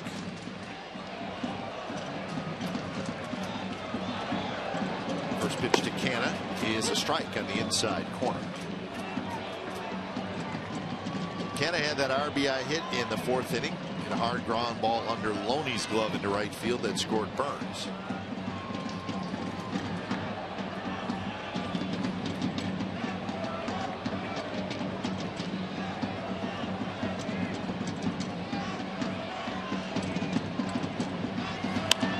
This one's popped up and it's going to be playable. Longoria shading his eyes in the coach's box. He grabs it 2 away. So Odorizzi made a pretty good pitch on Canna.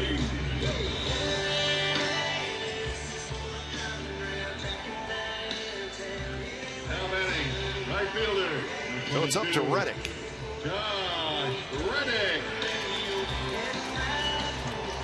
Reddick has hit a fly ball to center field and he's reached on a fielder's choice. So Odorizzi at 86 pitches. He's been good today.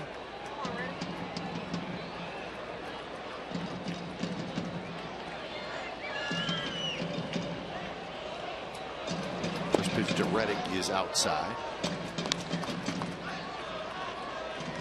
Mariners leading the White Sox 7-4 in the 6th inning. Seattle trying to break that 3-game losing streak.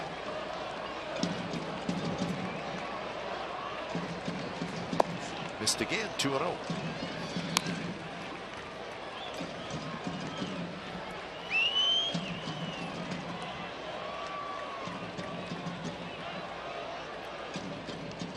Cabrera, the shortstop, playing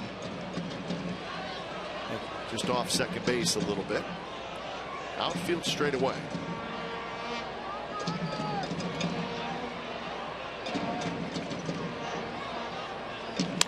Reddick taps it toward first. Knocked down by Loney.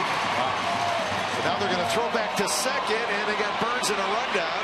And now Fogle will try to score, and he's going to be in a rundown. And the tag will be put on by Longoria. And that's the inning. So a base running mistake by Burns. He just wandered too far off second base as Loney could not handle the ground ball, but the A's are retired.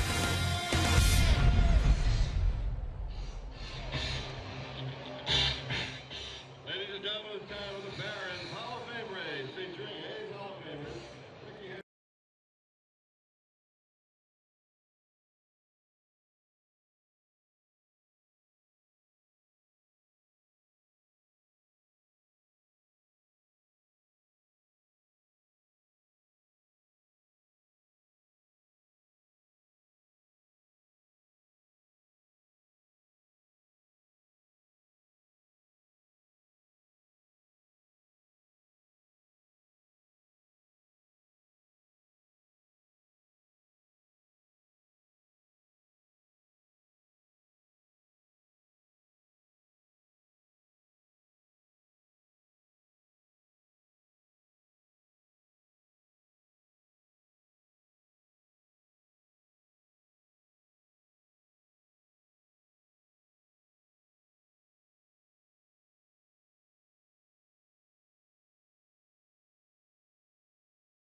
Lasting vehicles in America.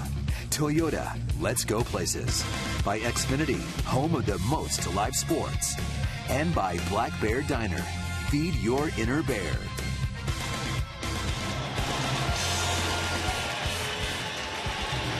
So 1-0 A's lead. This was the kind of crazy play that ended the bottom of the 6th inning. The crazy part was Loney missing it. and then went over into foul territory. And Billy Burns rounding second base. Sam Fuld aggressively around third. Mike Geiger held him up, and I would think that maybe Billy Burns thought Fuld was going to be running, trying to score, and he was going to get to third. Sam was held up, did go back, and of course he got in a rundown, and he was ultimately out in the rundown. It's the over aggressiveness by Billy Burns. So welcome back, Sean Doolittle. Indeed. When it's time for change, think Speedy Oil Change and Tune Up. Your oil change, tune up, and Smog expert. So the numbers last season for Sean Doolittle: 22 saves, tons of strikeouts. This year, just one game pitched. Well, this is his second appearance. It's good to have him back. Brings a certain swagger to your bullpen. Well, the folks in right field are happy because he's played his song and they started bouncing around with their heads again. Graveman coming out just after 84 pitches. See if anything happens here. The ball up the middle by, see the right leg. I don't know. He stumbled awkwardly after the ball went through his leg. Sizemore hitting the ball. And I always say that because trying to figure out 84 pitches after 6 innings and the way he was pitching. And we'll wait to hear if something comes from the A's clubhouse. 2-2 the count to Jaso, who has struck out and lined out. It's hit foul. I always want to check the velocity for Sean Doolittle. It's been 92 in the first of the 5 pitches thrown to John Jaso, all at the 92 miles per hour. I think hitters pretty much know his primary pitch is his fastball. There's a slider. The one game that Doolittle pitched before today was May 27th, and it was against the Tigers. And the next day he went back on the disabled list. And the deal that day, and we all were watching closely, but he was 89, 90 miles an hour with his fastball, and immediately, you know, that's what kind of stood out. Now batting, He actually 11, had a couple of strikeouts that day. But the velocity wasn't there. It's a little better today. Yeah. And he walks Jaso, and it's like maybe pinch running for Jaso. I believe that is, it's going to be Kiermaier who's going to pinch run. So that'll get Kiermaier to the outfield, which certainly helps the defense. And even when he's just sprinting to get loose, Kiermaier's like faster than most guys.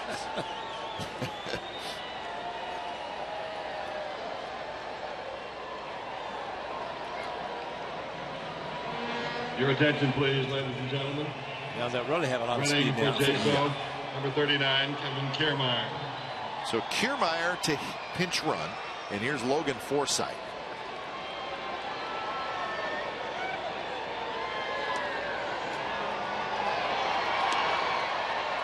On deck is Cabrera, the switch hitter. Kiermaier's got 13 steals. There's a shot. What a play by Valencia. Valencia thought about second, goes to first. Got him. And a very close play. Valencia took a glance at second, but he made the right decision by going to first. Well, and the glance to second, and that's when you know that Kiermaier is the runner going to second. And excellent play at first by Canna on the scoop, and a call, jumped, and ball's in the glove, and they're going to say no. So great play by Valencia. Great coming up after diving.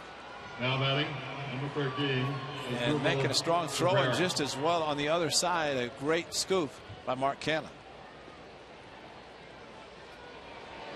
So Kiermaier now at second with Cabrera the hitter, and Loney is the on deck hitter. If you have to leave your feet, I don't know if you know Kiermaier's running.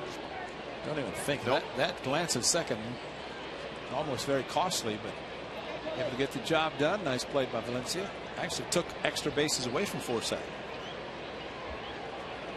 Yeah, you got to believe if that ball goes by Valencia, Kiermaier probably scores as fast as he is. Here's Asdrubal Cabrera, who is 0 for 2.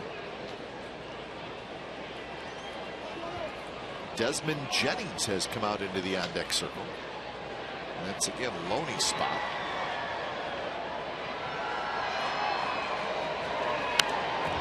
High fastball, and he chased it.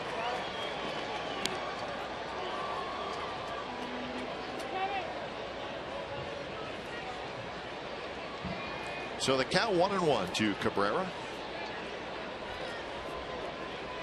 And there's Jennings. Both bullpens are quiet.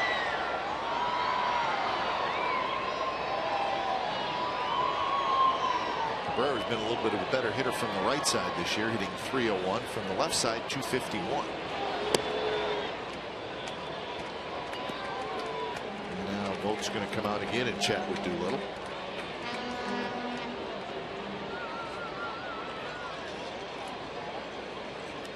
Important game going on in Baltimore. The Twins are leading the Orioles 4-3 in the top of the 12th inning. The Twins are going for the sweep in Baltimore, and those two teams right in the middle of that wild card pack. Wait a minute, weren't the Orioles like the unbeatable team a week ago? Well, I was just thinking against the A's they were unbeatable. And that one's lined to left, and that's a hit. And Kiermaier is going to be held up as Fold gets it in quickly. And Kiermaier just had to hesitate a little bit to make sure the ball fell. And once he did that, he could not score. So they held him up. Not a high fastball, but you know, again, what the hitters are looking for is fastball. And Sean Doolittle, excellent play by Sam Fold. Is these guys know that Sam Fold playing, anything can happen. Now batting. And with one out, you don't not want to get thrown out, so he wanted to make sure. Number 8. And you have a very fast hitter in Jennings and a tough man to double up. Hayes would play for 2.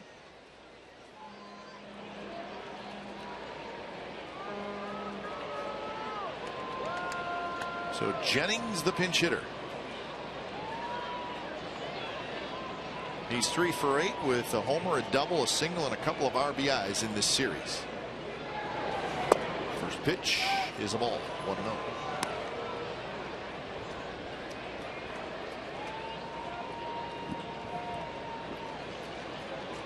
Kiermaier at third, Cabrera at first.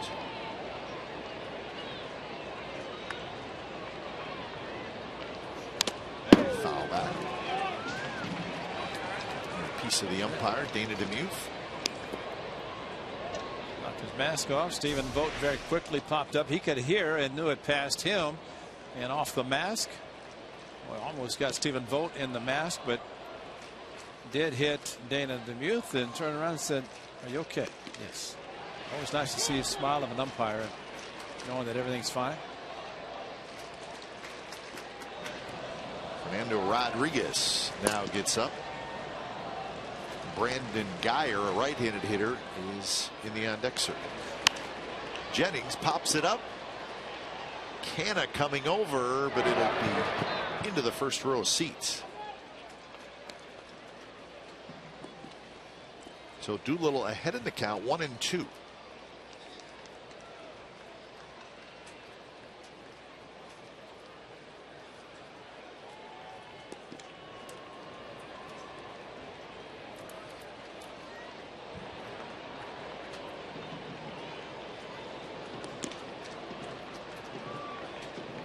First time the Rays have had a base runner past second base today. Jennings fouls this one just below us.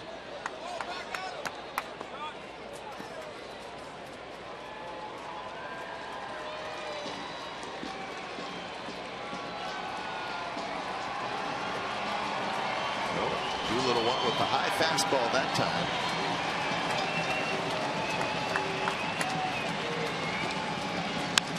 And that one's hit in the air, left center. It's deep enough as Kiermaier will tag, and Kiermaier will hustle home to score, and it's a sacrifice fly for Desmond Jennings, and this game is tied at 1 apiece. Well, the leadoff walk to John Jaso, and That's why Sean Doolittle, once this ball was hit to center field, he just kind of looked in towards the plate, left hand into his glove. He knew it was going to be deep enough to tie the game, and it's the leadoff walk. Think about the great play by Valencia, what this game could have been, or where it could have been right now.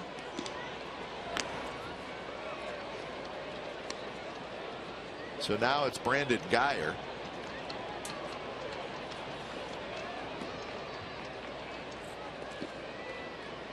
Guyer, a ground out and a single. This one fouled straight back. One at 90 miles an hour, and again, that's where the difference comes in for Doolittle.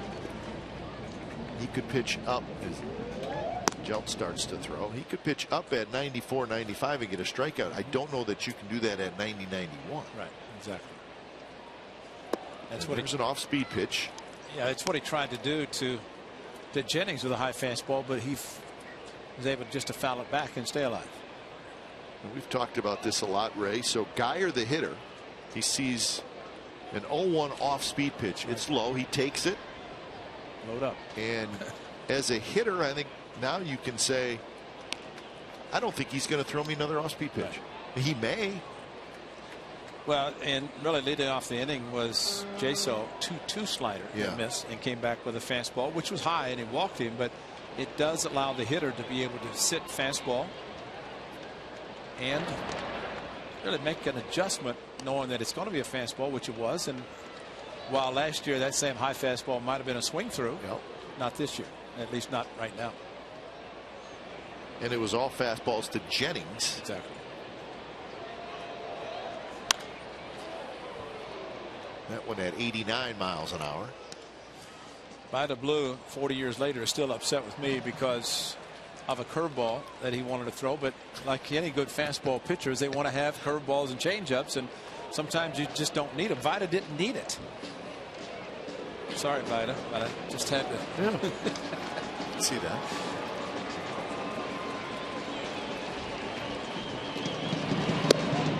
It's high, and now the count 2-2.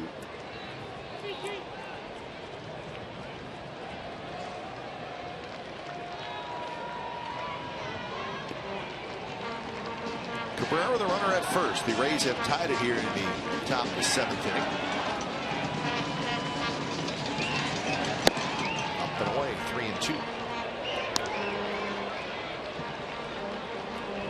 I don't think those high fastballs are intentional to try to get the swing and misses, which he got. I think right now it's just trying to get the ball down in the zone.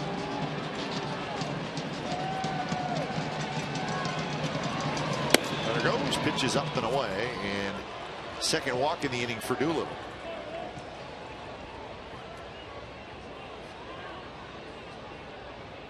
So that'll bring up the right-handed hitting Rene Rivera. And Bob Melvin skips out of the dugout. And I don't think Bob Melvin really wants to take Sean Doolittle out of the game, but it's probably the right move right here as Rodriguez comes in. So the right-hander to face the right-handed hitter. When it's time for change, think Speedy Oil Change and Tune-Up, your oil change, tune-up, and smog experts. Your attention, please, ladies and gentlemen.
the 5th at the 6:05 p.m. game for the final fireworks show of the season that celebrates Green Day's induction into the Rock and Roll Hall of Fame that is downtown Cleveland. East Bay natives and longtime A's fans will be in attendance for a special pregame presentation followed by a postgame fireworks show set to the music of this iconic rock band. Fans are invited to watch the show from the outfield grass, but please note space is limited.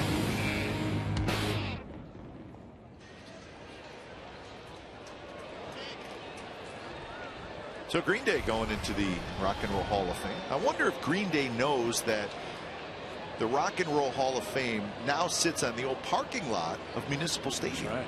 That's right. Because that's just, you know, Cleveland history. That's right. Because they know that. They built a brand new Brown Stadium where the old stadium used to sit. There's a base hit right field. Here comes Cabrera. They're waving him home. Here comes Reddick's throw up the line, and the Rays take the lead. Rivera goes after the first pitch, drops one into right field, and it's scored. Cabrera. So Rivera did not wait around. Well, there's a pitch for him to do exactly what he did, away from him. And on the right side, Reddick almost not hit that home. Maybe a little bit towards the end of the bat, and as a result, Reddick, with 2 outs and the runner on the move, could not get a particularly great job considering where he's playing, but as well as he could. And to play at the plate, but not enough time. So 2 runs have scored, and here's Grady Sizemore. Geyer went all the way to third, so first and third.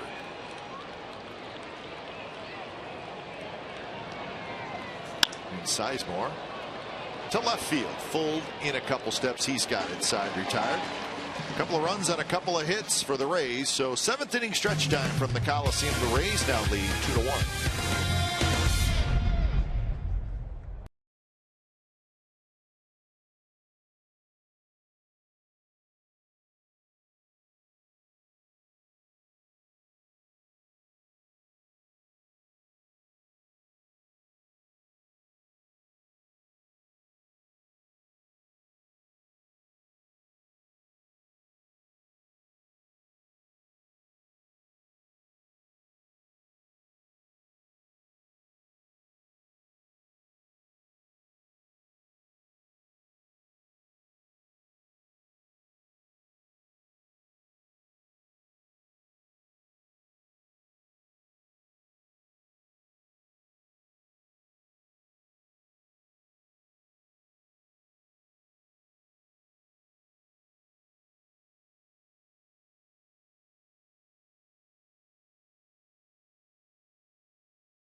The 9th, Dallas Braden throws the 19th perfect game in Major League history, and it occurs against the Tampa Bay Rays. Did run 109 pitches, 77 were strikes, and Peggy Lindsay, his grandmother, who raised him, on hand, jumped out of the stands and said, "That's my grandson, that's my boy." And Dallas Braden, the perfect game against these Tampa Bay Rays, and they've had a few no-hitters in perfect games pitched against them, but was Cliff Pennington, then a rookie. Now with the Toronto Blue Jays, Pennington went to the Arizona Diamondbacks and now with the Jays. But shortstop as a rookie and made the final putout, the final assist on the ground ball. That was a good day. Gabe Kapler rounded out sharply the shortstop. David here trying to let everybody know who's playing where. We'll tell you. Brandon Geyer is now in left field. Kevin Kiermaier is now in center. Logan Forsythe goes to first base. We also have a second baseman that is new into the game. But he's playing shortstop right now. He's on the other side of the nine. 1-1 the count to Valencia. So that's Tim Beckham is who we're talking about. Geyer left, Kiermaier in center, Forsythe at first, Beckham at second. There's Tim Beckham. And Jake Odorizzi now pitching with a lead. He's had 92 pitches. And there is action in the bullpen. The Rays without one of their best relievers, Jake McGee, who had knee surgery, and he's probably going to be out for the year. That's a loss for them. Big loss.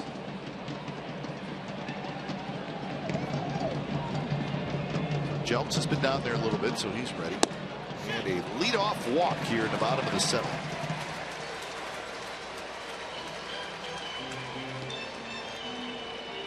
Kevin Cash is not going to waste any time. Figure if you're going to get a lead and you're going to walk the first batter, not going to take any more time. And that's the first walk that Odorizzi has allowed, and it will be his last when it's time for change. Think Speedy Oil Change and Tune-Up. It's your oil change, tune-up, and smog experts. Changes.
Their 17th annual breast cancer awareness day, presented by Zevia, the zero-calorie soda, and supported in part by Athena Bottled Water, Nelson Staffing, Comerica Bank, and State Roofing Systems of San Leandro. Prior to the game, 10,000 fans will receive a breast cancer awareness scarf. It's courtesy of Zevia.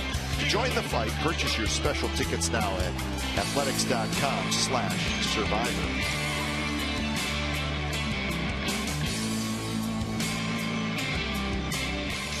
So Jake Odorizzi goes 6+. His only walk was that last one.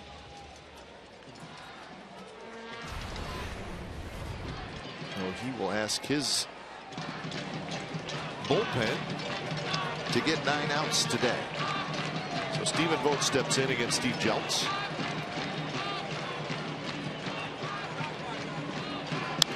First pitch fouled to the screen. Jeltz pitched in Game 1 of this series.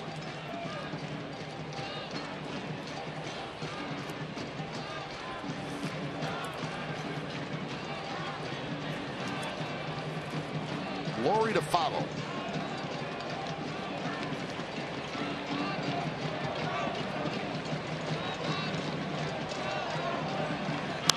Oh, another good swing. The thing about Stephen Vogt, he's had some good swings, but not really doing that much with them, and that's got to be the frustrating thing for him, because he's getting the pitches, and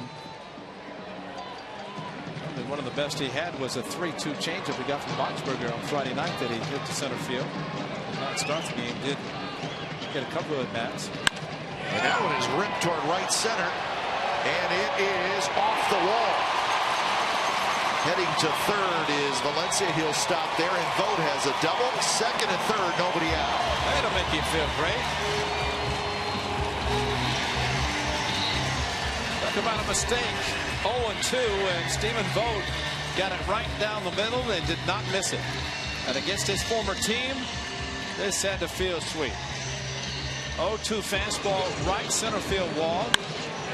And Valencia, who had walked on 5 pitches, he's not, remember, he's had some leg issues, even this last night because maybe a hamstring, but then banged both knees in the third base side. So he's at third. That's a big run. I think Mike Gallego trying to find out if he's okay, because did not want to have somebody that really can't score.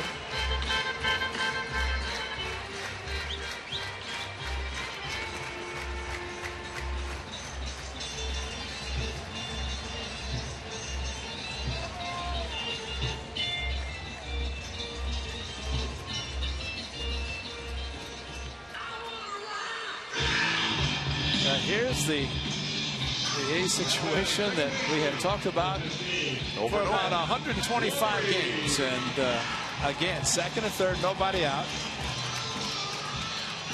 Brett Lawrie will be the first to attempt it. First and third will play in even with the bag. Short and second. Back, conceding the run. Couple of fly balls for Lawrie. First pitch, a curveball, and he swings through it. A big 6th inning on Friday night. A's bases loaded, 1 out, and my fastball's got Lawrie 5. Fastball's inside and up. Up the middle, base hit center field. 1 run scores. Here comes Vogt. Throw to the plate is in time, and Vogt is out. So Kiermaier throws out Vogt at the plate. Valencia does score, and this game is tied 2-2. Hanging breaking ball, which Brett Lawrie did it perfectly, and Stephen Vogt running as hard as he could. Brett Lawrie with the throw coming in, and the thing that Kiermaier does is not only makes a good throw to the plate, but low enough to cut off man that Brett Lawrie is not able to go to second base. And did a great job, Stephen Vogt did, going to the inside, knowing that the throw was to the right, to the A's dugout side. Rivera going to his left, Stephen Vogt going to his right, but the fact that Rivera had the throw in plenty of time, able to adjust to make the tag. So Lawrie gets the RBI, his 47th of the year. Here's Butler. Butler drives him toward right. That's it well. Knob on the move, and it's over his head. Bounces up against the wall. Here comes Lawrie, and they're going to hold him. He runs through the south side. Throw to the plate is dropped by the catcher. Lawrie hustles back to third, and he's safe. Lawrie would have been out by about 10 feet, but Rivera dropped the ball. And that is a huge break for the A's. It would have been the second out. You know what Rivera might have been thinking? If I catch this ball, he's going to put me in the seats. Because if the catcher has the ball, there's no such thing as a runner having to slide. Ball over Nava's head, and again, Billy Butler opposite field. Lawrie running, and he was running. Mike Gallego put up the stop sign, and he kept running. Rivera, though, maybe peeked and saw that Lawrie was down the line, and peeked just enough. And see, at that point, that's a time when Mike Gallego saw the ball off the wall. See the look by Lawrie back to his right. Wow. Bill Gaggs had the hands up. He was holding them up. Infield in. First pitch to Sogard, in for a strike.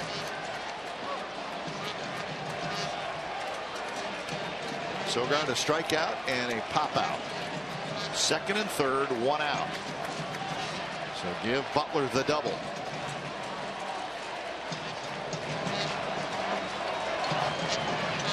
Sogard, base hit right field. 1 run scores. Here comes Butler. He will score. The A's lead 4-2. So Jeltz has just given it up here in the 7th inning.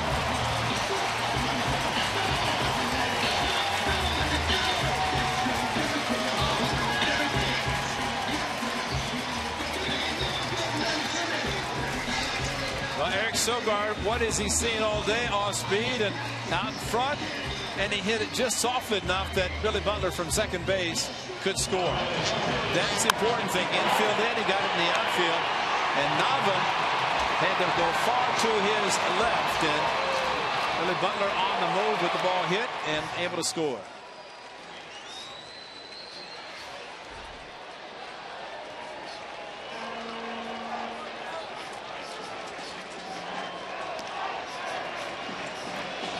So here is Fold, who takes a pitch up and away.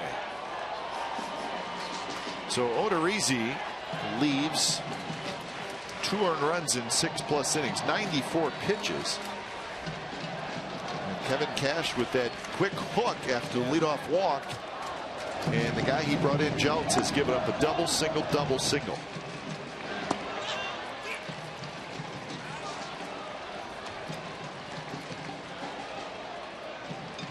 It'll be a no decision for Jake Odorizzi.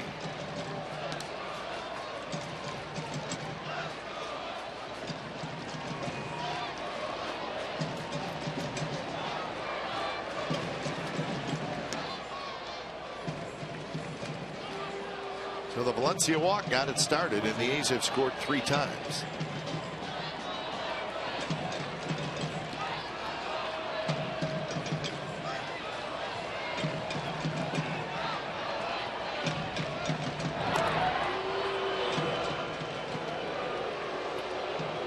I think the A's need to try to add on, keep adding on, and so a 1-run lead in the 9th inning is nothing to worry about. Yeah, we don't want that one. Make it more than 1.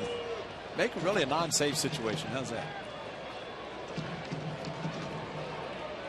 Keep going.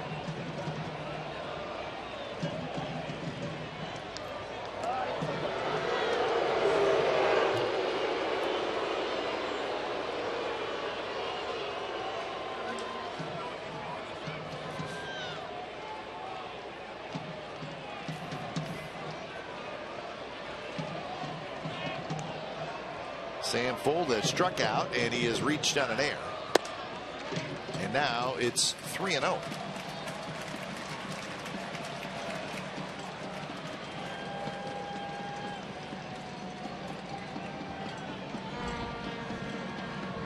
So Jeltz just trying to retire somebody. He's pretty worried about Sogard over at first.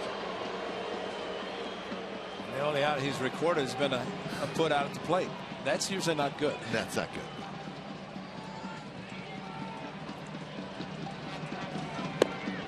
And there's a strike. So 3-1 the count to Fold.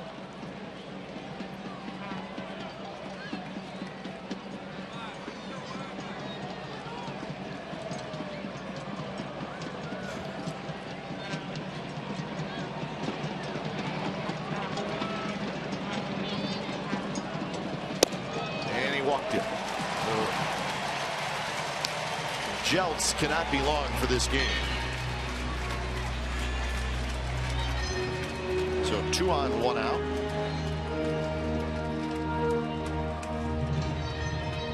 Kevin Cash said his catcher Rivera go talk to him. I don't think Rivera's been throwing down there for. No, and Rivera's been out there about 5 times in this inning alone. And I don't think any more time is needed as long as the reliever has been throwing. He's going to make the move.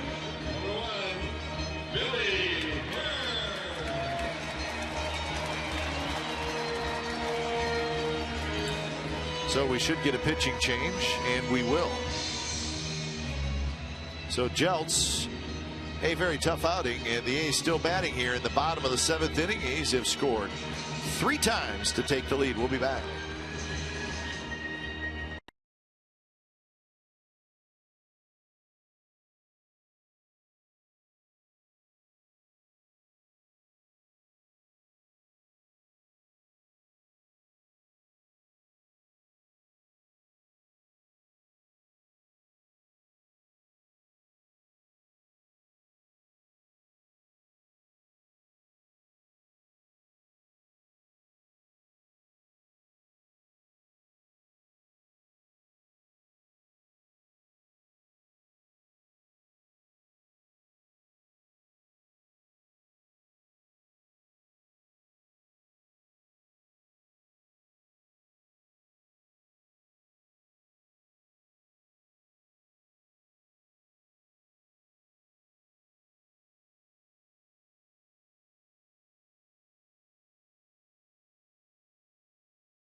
Strong fan, and you just might see yourself in an upcoming broadcast. It's all brought to you by T-Mobile. So the A's have scored 3 times, and they're looking for more.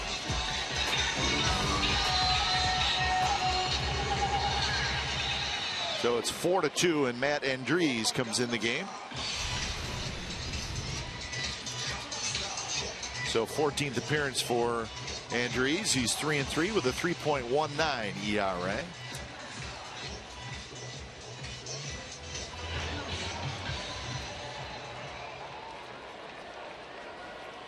That's not a very eventful 5 batters by chance, is it? That is not good. That's probably not going to write home about that, but still the 2 runners on base for him, and have had he's been able to add 2 to take the 2-run lead. And there's a couple out there with 1 out as Burns swings and misses at the first pitch. Burns a ground out, a triple, and a single, and he has scored a run.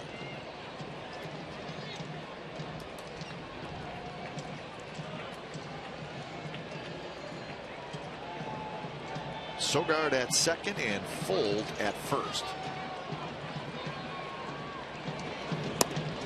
A little bit low to even the count at 1-1. Blue Jays now leading the Angels 11-5 in the 8th inning. Mariners 7, White Sox 6 in the 7th. And the only 2 other games going on in the American League. Curveball, and it's tapped foul. It's to the left of home plate. Rivera went out and almost looked as if he wanted to see if the ball was going to roll fair. That's not a good idea with Billy Burns, not with his speed. You want to get the ball in some foul territory and get it quickly.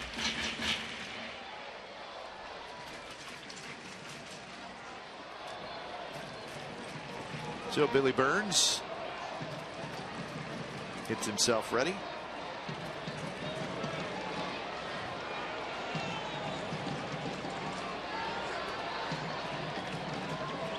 Is this called space of the game or pace of the goodness. game?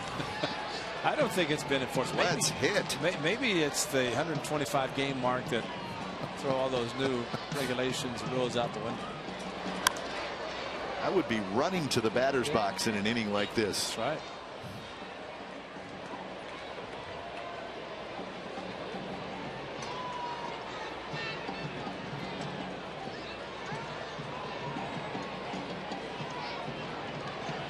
So 1-2 the count.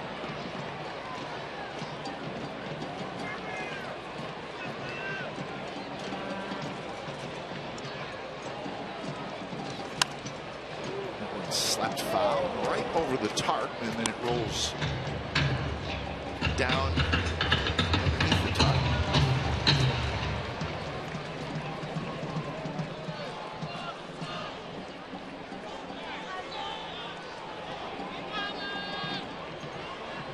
There's been 4 hits and 2 walks in this inning.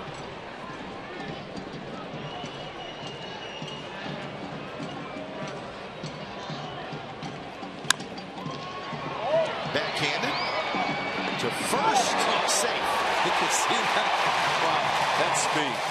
Forsythe decided to go to first, and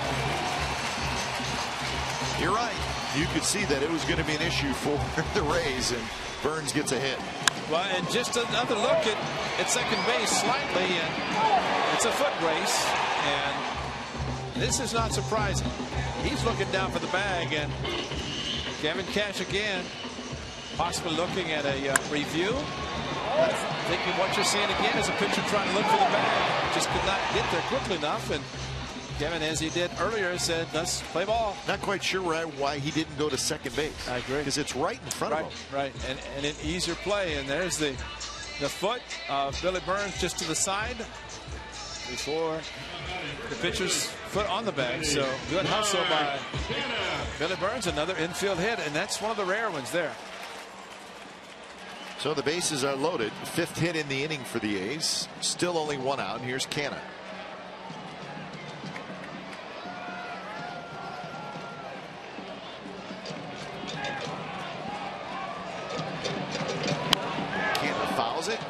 just to our left. But I think a play like that, I mean, it's pretty clear. It's just a guy who's not an everyday first baseman. Yeah, because the spot of the ground ball actually took him towards second, where he was looking right at second, but he turned around and went to first.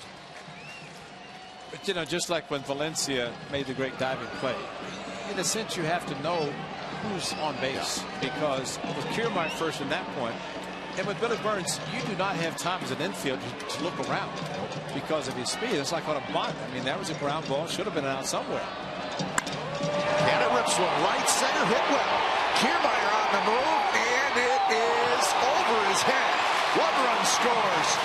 2 runs score. Here comes Burns. He will score, and Canna has cleared the bases.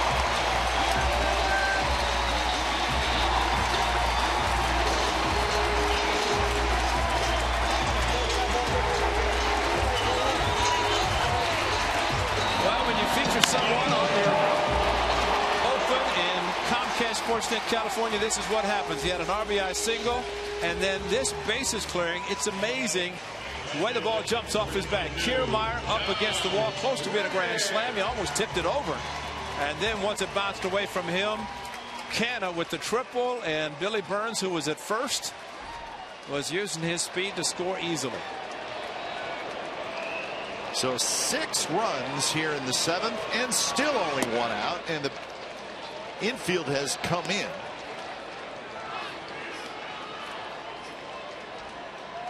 Well, it's amazing. This inning started, and the A's felt like they lost momentum.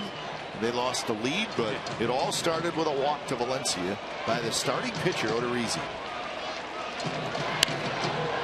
And now it's 7-2. Canna's got 4 RBIs in the game.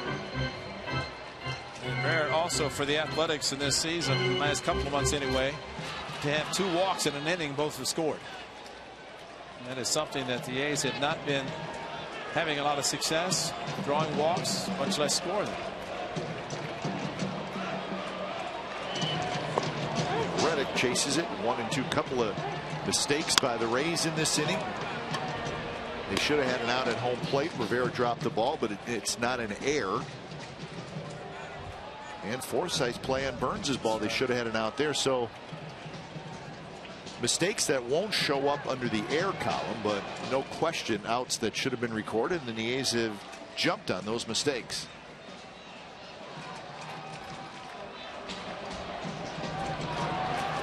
And Reddick chased a pitch in the dirt. He strikes out, and that's the 2nd out. I think Josh Reddick that time, it's unfortunate. It seemed there was a run at third base, infield in, and that's, first of all, rare that he did not make contact to strike out. He can't believe it. If you pointed out all season, the number of strikeouts has been very low for Reddick all season, and especially at a time like that. So here's Valencia, the 10th man to hit in the inning. He started it with a walk.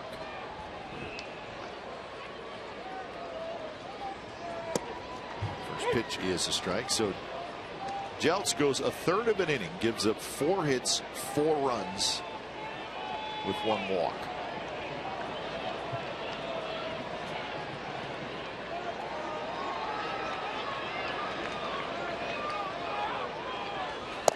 Valencia takes a bit outside.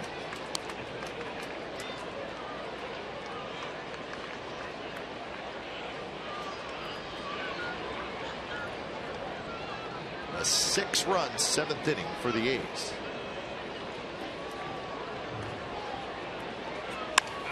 Valencia, base hit right field, make it a 7-run inning.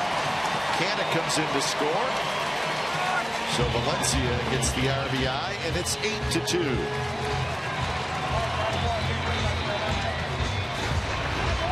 A big hole on the right side. Got a curveball, stayed inside it, and a solid shot to right field. And I'll tell you what, the shifts more and more are hurting teams, and you open up a side, which in the case of Valencia gets a breaking ball. He's smart enough to take it that direction. He did it perfectly again.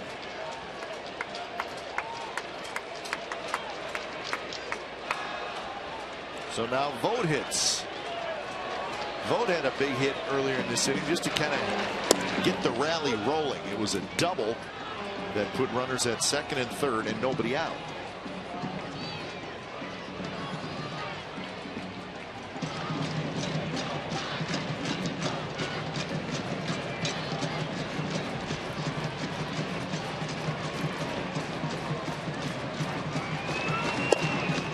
Off-speed pitch for a strike, and it's a quick 0-2.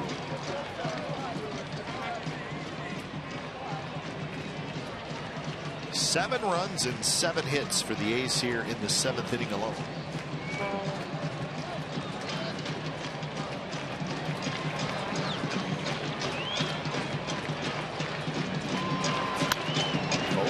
Got a fastball on 0-2.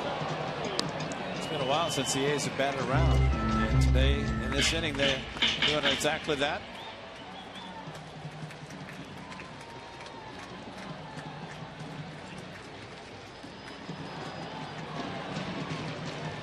Hits in the first 6 innings for the A's. That's it. And that one is rolled into right center field again. Valencia is going to try for third, and he will make it.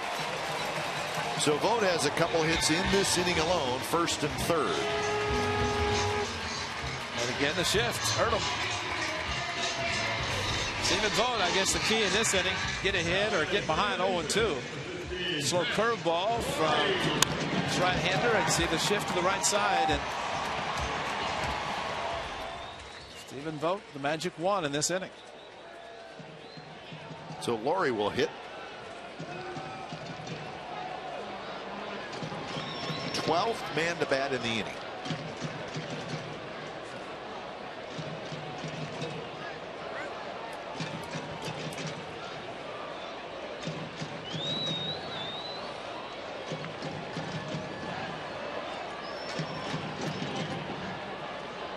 Andrees, he has got just one out. How many runs did you say the Blue Jays scored in the first 2 innings in Anaheim? They gave what, 20?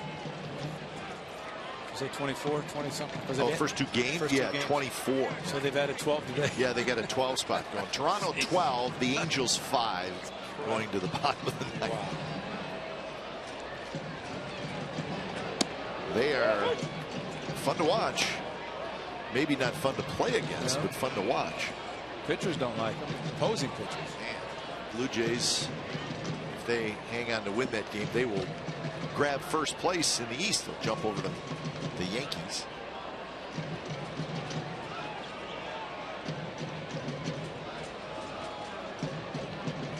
Curve hit foul, a hanger. Yeah.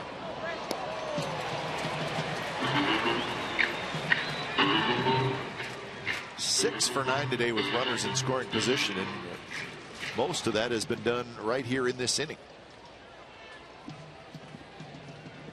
You're right. Canna did it in the 4th, and that's pretty much it before this inning, or until this inning.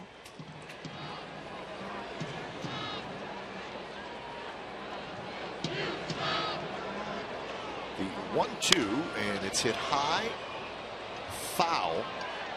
Forsythe, and he can't get it. Good hustle by Forsythe.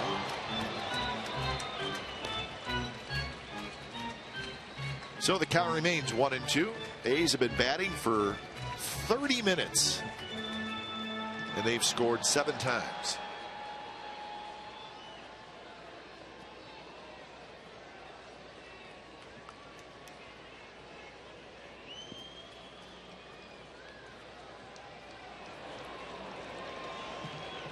Andrees has thrown 23 pitches to get just his 1 out. Jam shot. Forsythe backhands it. He'll step on the bag. Side retired. A's score 7 times on 8 hits. And they turn a 2-1 deficit into an 8-2 lead as we head to the 8th inning.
CSNCalifornia.com. That is our A's insider Joe Stiglitz provides wire-to-wire reporting for this A's 2015 season. He's got breaking news, special features, video, and much more. It's only on CSN California. Beautiful day here in the Bay Area, and the A's, thanks to their 7-run bottom of the 7th inning, lead 8-2. And Fernando Rodriguez stays in the game. Faced 2 hitters in the 7th, and he'll face Daniel Nava leading off the 8th. He had a long time to sit and think about the base hit by Rivera. Probably feels a little better about it. A lot better now because he is the pitcher of record, and what he has to do now after having that long layoff in the dugout is come out and throw strikes and get outs. Nava's 0 for 3. There's Nava, some decent years. Oh, you see that foul ball?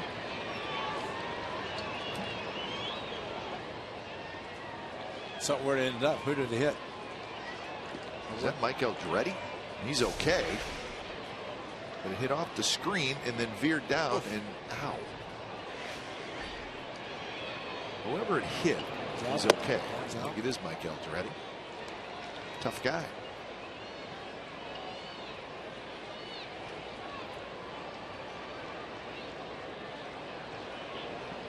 But as I was saying, Nava had some pretty good years as kind of an extra outfielder for the Red Sox. Well, all the changes there, and he was put on waivers, claimed by the Tampa Bay Rays. Dave Dombrowski has taken over as the president. Heard him a little bit today, and about why he took the job at this point. He said he wanted to see as much of the Red Sox as he could before the end of the season. Try to build for 2016. It's not a bad idea if you think about it. No, exactly.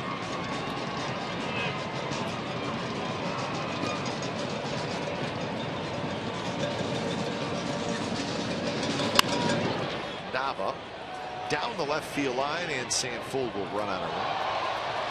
Another good play. That young lady has her glove, and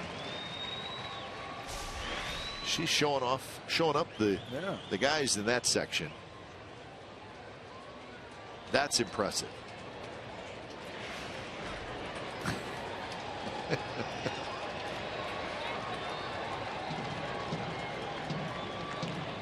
How many people she had to convince that it is important to bring a glove to the game just in case, and she's got proof now. Those are the kind of fly balls you like, though. The ones that have a lot of hang time, and you can stand up and be down towards the left field foul pole. You can decide whether you want to make an effort or not. Those screaming memes that go over the dugouts are the ones you want to get out of the way. Yes, indeed. Nice catch nonetheless. She's going to get another one. Not quite. See, it's that kind of day. These people taking all the attention away from Scotty. He does not know what to do. It was the highlight reel last night. But this afternoon, back-to-back, no glove this time. No glove needed. See, once you score 7 runs, then your fans start making great plays. He may not make that play in the 3rd inning, but after the 7th spot, momentum's on your side. And it's a leadoff walk. So Rodriguez puts Nava on. It's the 4th walk issued by A's pitchers, and then to bring up Longoria. Number 3. What was the Nava walk last night was a demise for the A's in the 9th inning. Yep.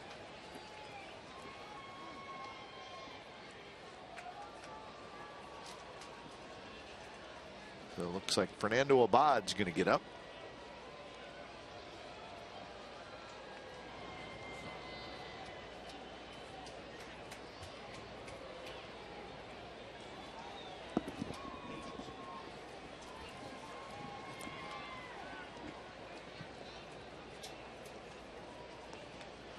And they'll give Abad a little time to warm up. Dana Demuth just about had enough, I think, as he comes out.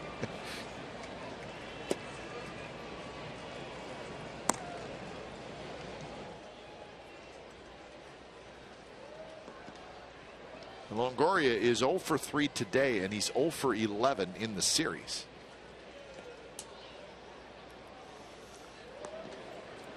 It's a pretty good scorecard, although I think it was the scorecard of the Rays. You want the visiting team's scorecard to be fairly clean. The A's is nice and messy, especially in the later innings.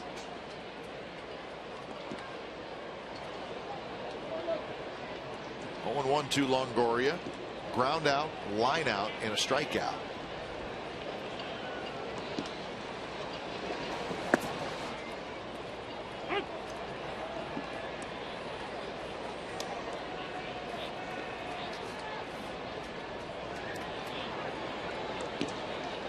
That game's a final now. The Blue Jays beat the Angels 12-5. Batista homered, Encarnacion homered. 17 hits. So 24 runs combined in the first 2 games. Drop another 12 on there. 36 runs scored in the 3-game series down in Anaheim for the Blue Jays. And if you look at it, if the Angels scored 5 in the first, they did. And that was called 12 unanswered. Is that what they say? It's 12 runs. Yeah. And the Angels could do nothing after the first. Strike 3 called, and Longoria's tough series continues. Strikes out for the 2nd time today. Well, if Fernando's ever going to drop a perfect curveball, this was it. Right over the top, 12-6, phrasing Longoria. And he was hoping it was not going to be a strike. It was.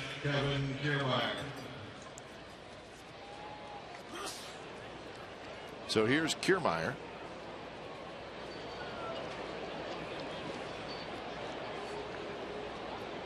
The 36 runs scored by the Jays is a franchise record for runs scored in a 3-game series for the Jays. Kiermaier hits it foul left side, 2nd level. So up next for Anaheim, the Angels, they'll have an off day tomorrow, and then they hit the road at Detroit for 3, at Cleveland for 3, and then here in Oakland for 3. So a 9-game road trip coming up for the Angels. Angels 24-34 on the road this year. So they're in one of those spots where they need to be careful, because with Houston winning, the Angels are now 5.5 back in 3rd place in the division. And they are now a 1.5 games back of the 2nd wild card team. Tough stretch right now for the Angels. I think back to last year at this time, the A's were in their downward spiral.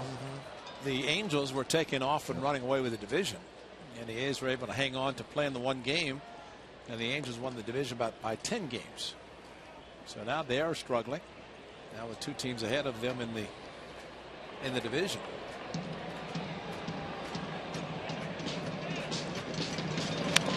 Fouled straight back. Well, you just think about it, Ray. From Friday night's game to the end of today's game, which is 48 hours, right? The Astros have won 3 in a row. The Angels have lost 3 in a row. Well, that's 3 games in the standings you've lost in 48 hours.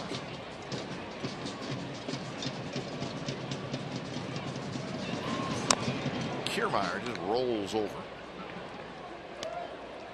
Good series coming up, though. Starting Tuesday, the Blue Jays will be at the Rangers. Tuesday, Wednesday, Thursday. So a couple of very hot teams squaring off in a hitter's park.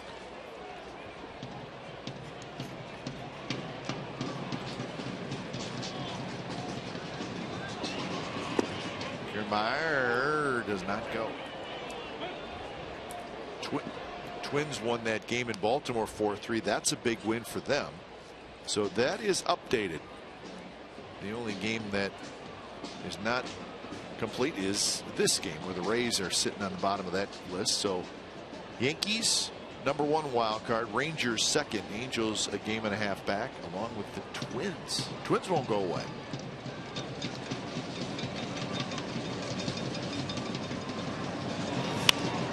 Kiermaier, a little flare, shallow center, and it's going to fall. So long battle, and Kiermaier ends up with a hit. His first at bat today.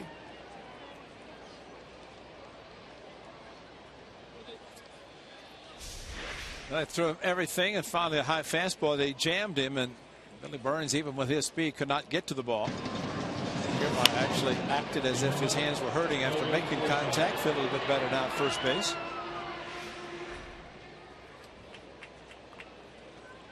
Well, right now it's a non-save situation. I'd like to keep it that way. But yes, indeed. This is the 8th inning. We don't want to even talk about save. No. It's called finishing it. So Forsythe steps in. He rolls the first one toward the on-deck circle, foul.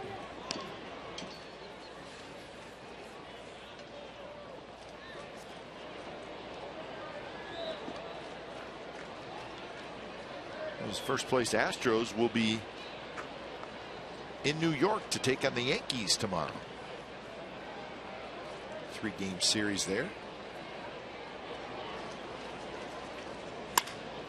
Hit hard, backhanded by Sogard, out at second. Nice turn by Laurie, double play. Very nice turn by Sogard at short, and Laurie at second, and the double play ends the top of the 8th. Bottom of the 8th coming up, 8-2 A's lead.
Of the Oakland Athletics and may not be reproduced or retransmitted in any form, and the accounts and descriptions of this game may not be disseminated without the express written consent of Athletics Investment Group, LLC.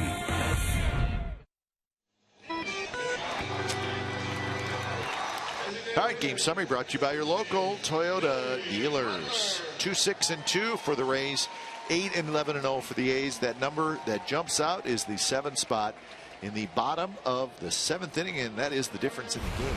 Odorizzi was good, but he gets a no decision.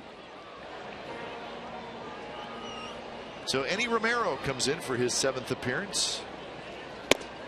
Hard throwing left-hander, 94 miles an hour to Butler for a strike.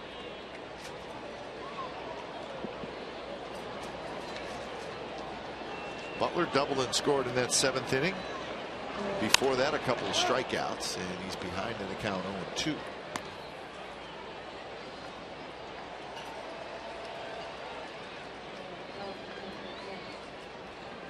So in Seattle tonight, get ready for that series tomorrow.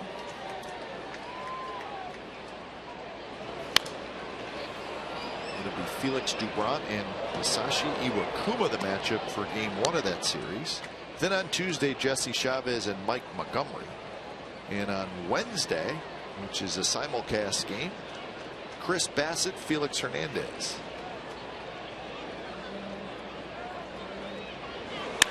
Butler rips one. Right center, hit well. Kiermaier fighting the sun, and he finds it right at the last moment and makes the catch. That ball was hit well by Butler. And Billy Butler's looking to force that. He said, that's been my year right there. I don't know that he could hit a ball any harder than that. He played in Kansas City where it's a huge yard. And Kiermaier couldn't see it, looking up, looking all around, trying to find it. And all of a sudden it comes out of the sun and takes a double away from Billy Butler. And what I thought initially might have been a home run. But caught. Kiermaier stayed with it, fighting the sun. And Billy Butler is just saying, that's been my year. Did come up with a big double off the wall in his last at bat. 0-1 to Sogard. 2-run single in the 7th. So one more quick look at the probables and their numbers. Iwakuma, of course, the no-hitter. Montgomery, the lefty, against Jesse Chavez. King Felix, 14-game winner. So 2 night games, and then Wednesday is a day game. Mariners still leading the White Sox. It's 8-6 now in the 9th inning. So Seattle trying to salvage a win in that series. Right to Beckham, who scoops it up. So 2 outs here in the bottom of the 8th inning. Now batting left fielder, 23. Would you say that the sun here at the Coliseum is one of the tougher sun stadiums in baseball? Yes, I agree 100%. And that ball that was hit to right center that Kiermaier had a tough time. Usually it's more left field, but as it gets closer to fall and winter, the sun kind of changes a little bit. But Kiermaier in right center, he lost it completely, and then they come out of the sun for him to be able to make the catch.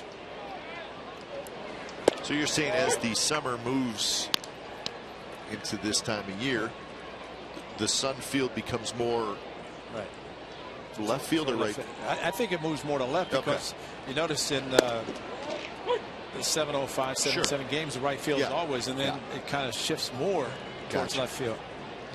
And maybe as the day also, this is approaching 4 o'clock time too, so it's starting to move.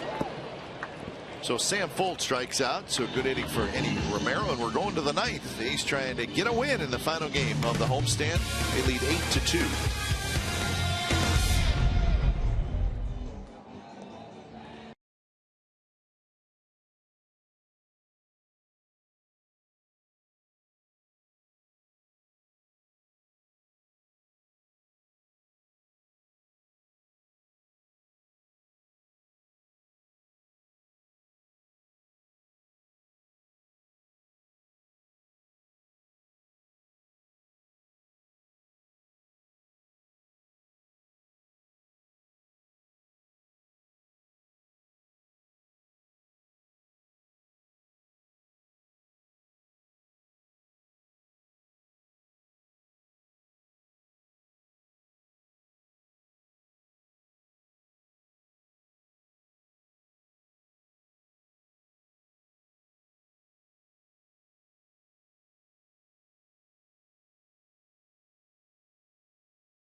A's 3 outs away from picking up a win before heading out on the road for a 6-game road trip. 8-2 A's over the Rays.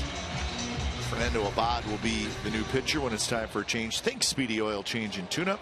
Your oil change, tune-up, and smog expert. So Abad comes in for his 47th appearance. He'll face Cabrera, and then Beckham, and then Geyer. First pitch swinging, bounces it towards Sogar, and scoops, throws one out. Here's today's Honda Player of the Game, and we had him featured in our open, and we'll talk about him right now because he had a great day. That's Mark Canha. This is a shot past Loney at first base that would score the first run, and then he would really cackle with a 3-run double to right center, almost a grand slam. So Mark Canha with a 2-for-4 triple, 4 runs batted in, and he's happy. He should be happy. Swinging the bat great. Coming up with some big hits and really getting a chance to play a lot. Well, maybe we should talk to him on A's post-game live. What do you think? Just make it a full day? I don't know. We did start with him. We like to wrap a bow around it if we can, and today we could certainly do that. Canha leads all American League rookies in RBIs. He's got 46.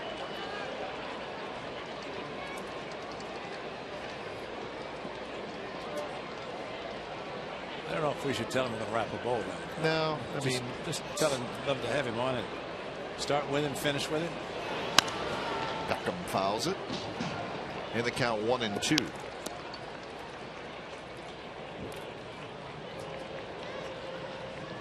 A's had 8 hits in that 7-run 7th inning. 3 hits in all the other innings combined.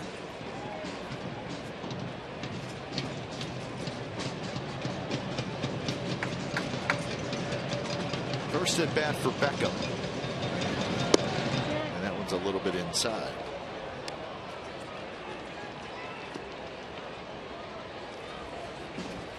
It's a final. The Mariners beat the White Sox 8-6. So for Seattle, they are now 57 and 67. Curveball and a good one. Abad gets the strikeout for out number 2. Pulled the string and a good one. Abad with hitters being aggressive, and there's your difference. Throwing something off speed to a hitter. Beckham actually, instead of, as it turned out earlier. And for Abad, he seems to have more success against the right-handers. What he's done in the last 26 games, a 157 earned run average. I think after he gave up the home run to Stephen Drew, it kind of established in his mind that he was going to go everything hard. Occasionally to the right-handers throw an off-speed pitch, which he just did. Of course. He did the Kershaw. Well, this is just hard to believe. It hit so hard it just stuck. See, we're not laughing at you, Stephen. Did the abbreviated Kershaw. Yeah. We love that guy, Stephen Vogt. He'll be limping onto the plane today after the ice bags come off. That's why the plane will be delayed, waiting for the ice bags to come off. 1-1 pitch is lined, and it's fair. Right on the line, it looked like. So Geyer is going to have a 2-out double, his second hit. So a single, a double, and a walk for Geyer, so he's had a good ball game. Barely on the line. Turning around was Paul Nard to see the ball land on the line. Get it back in. Now batting, number 44, Rene Rivera. So Rivera steps in. Rene Rivera had an RBI single in the 7th, and his hit at that time gave the Rays a 2-1 lead. So the Rays were feeling pretty good at that point, but it did not last long. down the right field line. Well foul up behind the Rays bullpen.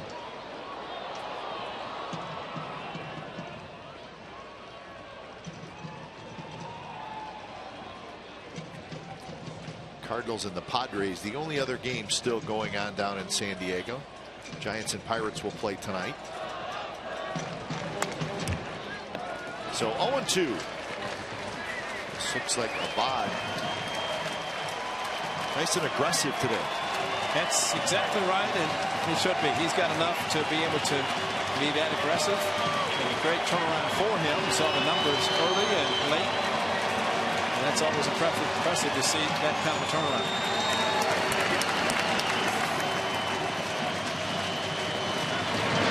2 pitch and foul to the backstop, and it got Vogt again. Yeah, it got to the backstop, but on its way, it got a piece of Stephen Vogt's mask. Yes.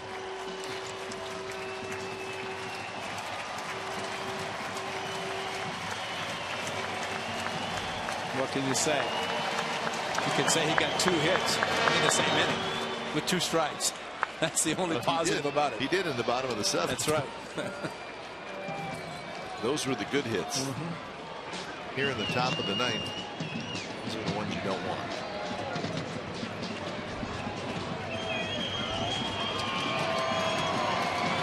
One and 2 to Abad.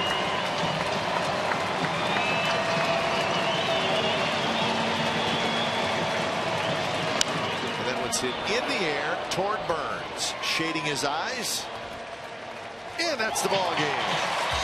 So the A's use a big 7-run 7th inning, and that propelled them to the victory as they salvage the final game of this 3-game series over the Rays. And now it is on to Seattle for a 3-game series. It took 2 hours and 58 minutes. The attendance today, 19,425 on a beautiful day at the Coliseum. 8-2 is your final. A's over the Rays. You've been watching A's baseball on CSN California. It's part of the NBC Sports Group. Don't go away. A's postgame live with Mindy Bonnie and Shooty Bennett starts right now.